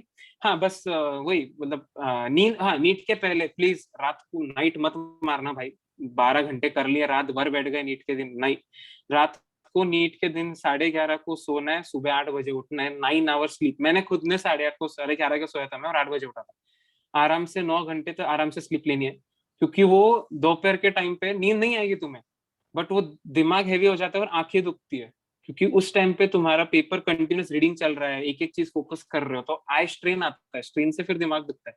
सो उसके लिए बेटर है 9 आवर्स स्लीप ले लो नीट के पहले दिन, ज्यादा चीजें लास्ट डे के दिन रखो मत, करना ही है सुबह 1-1.5 घंटा रख सकते हो, कुछ ऊपर ऊपर से देखना है तो। बाकी आई वुड सजेस्ट कि जस्ट चिल डाउन, गाने सुन के जाओ, गाना सुनना, थोड़ा गाने सुन लो, थोड़ा चिल कर लो, सुबह सुबह फ्रेश रहो, फिर अच्छे कॉन्फिडेंस के साथ पेपर को जाओ, सब अच्छा होगा फिर। Okay, good. एनीथिंग एल्स, किसी को पूछना है कुछ? काफी टाइम हो गया है अभी, 1.5 आवर। हाँ ठीक है, तो काफी अच्छा रहा, आई थिंक लगभग सारी चीजें कवर कर दी राज ने, कुछ छोड़ा नहीं, है ना? एंड अगेन मेरा लास्ट यही रहेगा कि सबसे इंपॉर्टेंट देखो, जितनी भी चीजें बताई हैं वो सुन करके एक तरफ से सुनोगे, दूसरी तरफ से फ्लश आउट कर दोगे, कोई फायदा नहीं है। समरी इज दैट कि तुम्हें एफर्ट करना है, 12 आवर 14 आवर जितने घंटे पढ़ाई करनी है 50 डेज के लिए पढ़ाई कर लो, और साथ में ये बातें जो बताई उसको एज सजेशन, एज सीनियर तुम उसको ले सकते हो कि इस अपना एक्सपीरियंस शेयर कर रहा है, तो दूसरों के एक्सपीरियंस से सीख करके खुद की बेनिफिट करो, ये स्मार्टनेस होती है, अदरवाइज तो खुद मिस्टेक करोगे फिर आइडेंटिफाई करोगे, ठीक है, तो वो फिर रिग्रेट रहता है पूरी लाइफ। तो अभी जो चीजें वही बताएं उसको एक बार दिमाग में रखो, और काफी यूजफुल होगा तुम लोगों के लिए, ठीक है। और सर कभी हाँ, वो एनजीओ में भी जब मैंने एक बात नोटिस की, वहाँ के जो स्टूडेंट्स है जो प्रिपेयर कर रहे हैं, तो मैं जहाँ बैच में था, तो उनके अंदर इतना पैशन है कि मतलब वो दिन रात एक कर देंगे। उनकी इतनी नीड है कि उनके गांव में डॉक्टर नहीं है, ये रीजन है उनका डॉक्टर बनने का। इतना पैशन रहता है दुनिया भर का उनको। अगर मैं मतलब I am a mentor of a student, so उसके प्लानिंग से बनाता हूँ, तो मैं पहली बार ऐसा देखा कि उसको अगर मैंने 10 घंटे का प्लान दिया या फिर कुछ बनाया प्लान, 95% प्लान इज एग्जीक्यूटेड। कुछ भी हो जाए, मतलब उसको घर के काम में मदद करना पड़ता है, तो ये काम करना पड़ता है घर का, ये मतलब अभी जैसे घर का कुछ भी है, खाना बनाना है उसमें मदद करते हैं, वो करते हैं। फिर उसके बाद पढ़ते भी है, उसके बाद उनके पास नेटवर्क नहीं, मोबाइल डेटा अच्छा नहीं, तो फिर वो डाउनलोड के लिए रुको, फिर वो डाउनलोड होता है, फिर वो चीज देखो, करो, प्रिपेयर करो।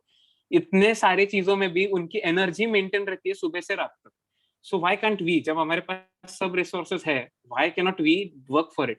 हमारे पास तो सब रिसोर्सेज है, हमारे पास तो लिटरली, उनका तो बस एमबीबीएस में एडमिशन लेना ही एक ड्रीम है, बस लाइफ में वही एक ड्रीम है क्या उनका, कि मेरे को डॉक्टर बनना है, मेरे गांव में डॉक्टर चाहिए, ये एक मेन हो जाता है। सो हमारे पास तो सब है, तो व्हाई शुडंट वी लाइक उसका क्यों एडवांटेज नहीं ले रहे, मतलब मुझे वो रियलाइज ऐसा होता है कब कब है। ये देखो, ये राज अभी उनसे इंटरेक्ट करता है इसलिए वो रियलाइजेशन है, लेकिन तुम लोगों को भी समझना चाहिए कि ये बातें हैं, और ये सब बातें वैसे काफ़ी हो चुकी हैं, तुम लोग जानते भी हो, मेच्योर भी हो, तो बाकी तो ठीक है, लेकिन अल्टीमेटली खुद के लिए एफर्ट करो, ठीक है। खुद का Yes. अच्छा होगा तो फिर बाकी लोगों को, सोसाइटी को भी दे सकते हो कुछ। अभी तुम्हारा खुद का स्टैंड है नहीं, है ना, खुद दूसरों के ऊपर डिपेंडेंट हो, तो सोसाइटी को क्या ही दोगे तुम। आज राज ऐसा कर सकता है, 1 साल पहले नहीं कर सकता था, क्योंकि घर वाले बोलते हैं क्या कर रहा है, पढ़ाई करनी चाहिए, तो इधर समाज सेवा कर रहा है ना। तो आज के डेट में he can change the life of millions, nobody knows, है ना। And it's very good thing, ये सबस्टेंस होना चाहिए, है ना। लेकिन ठीक है, इन सब बातों पे बाद में बात करेंगे तुम लोगों से, लेकिन फिलहाल उस लेवल पे आओ। उस लेवल पे आने के लिए 50 डेज है तुम्हारी लाइफ में, trust me, you will regret और यू विल रिमेंबर। सिर्फ 2 ही चीजें होंगी, ये लास्ट 50 डेज याद है तुम्हें बहुत हॉन्ट करेंगे पूरी लाइफ, या फिर बहुत स्वीट मेमोरीज में कन्वर्ट हो जाएंगे। इतना एफर्ट करो, इतना एफर्ट करो, है ना। कहते ना कि खून पसीना बहा दो इस 50 डेज में। तुम समझ लो तुम्हारी जिंदगी सिर्फ 50 डेज है, उसके बाद तुम्हारी लाइफ तुम्हारे अकॉर्डिंग डिसाइड होगी। ये सोच के रेस्टलेस पढ़ाई करो। राज ने सोने को बोला, मैं तो बोलता हूँ सोना भी भूल जाओ, ठीक है। क्योंकि राज ऐसा है कि वो कुछ भी कर सकता है, ठीक है, क्योंकि I know him very well, ठीक है। बहुत कुछ है उसके अंदर, कभी बातें करेंगे। लेकिन मेरा सजेशन ये रहेगा कि कुछ भी तुम्हें करो, सिर्फ पढ़ाई करो। थोड़ा बहुत, जैसे बोला 3 आवर्स के बाद थोड़ा सा 5-10 मिनट्स का ब्रेक ले लो, ज्यादा नहीं।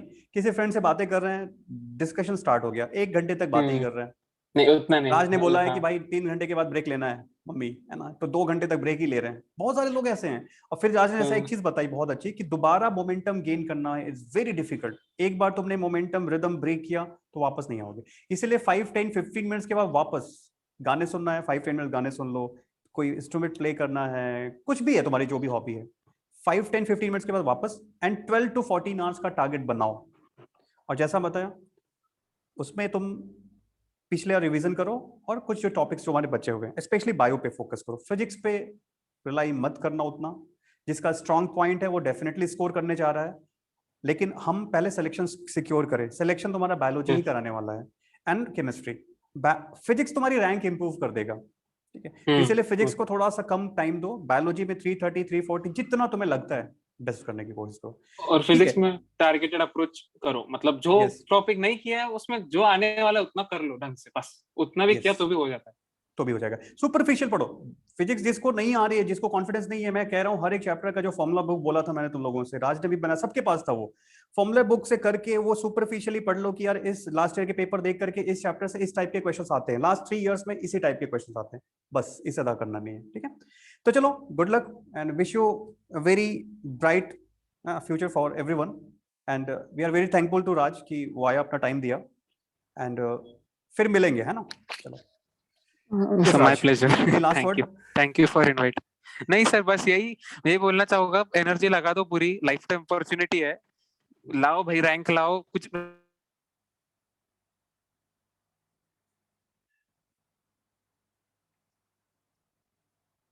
नजर से देखते हैं तुम्हें, इट्स वेरी इंपॉर्टेंट कि एक चांस खुद को, बाद में रिजल्ट का देख लेंगे। Thank you very much, maximum डालो तुम्हारा। Yes, sir. Thank you so much, sir. Yes, चलो. Okay, thank you.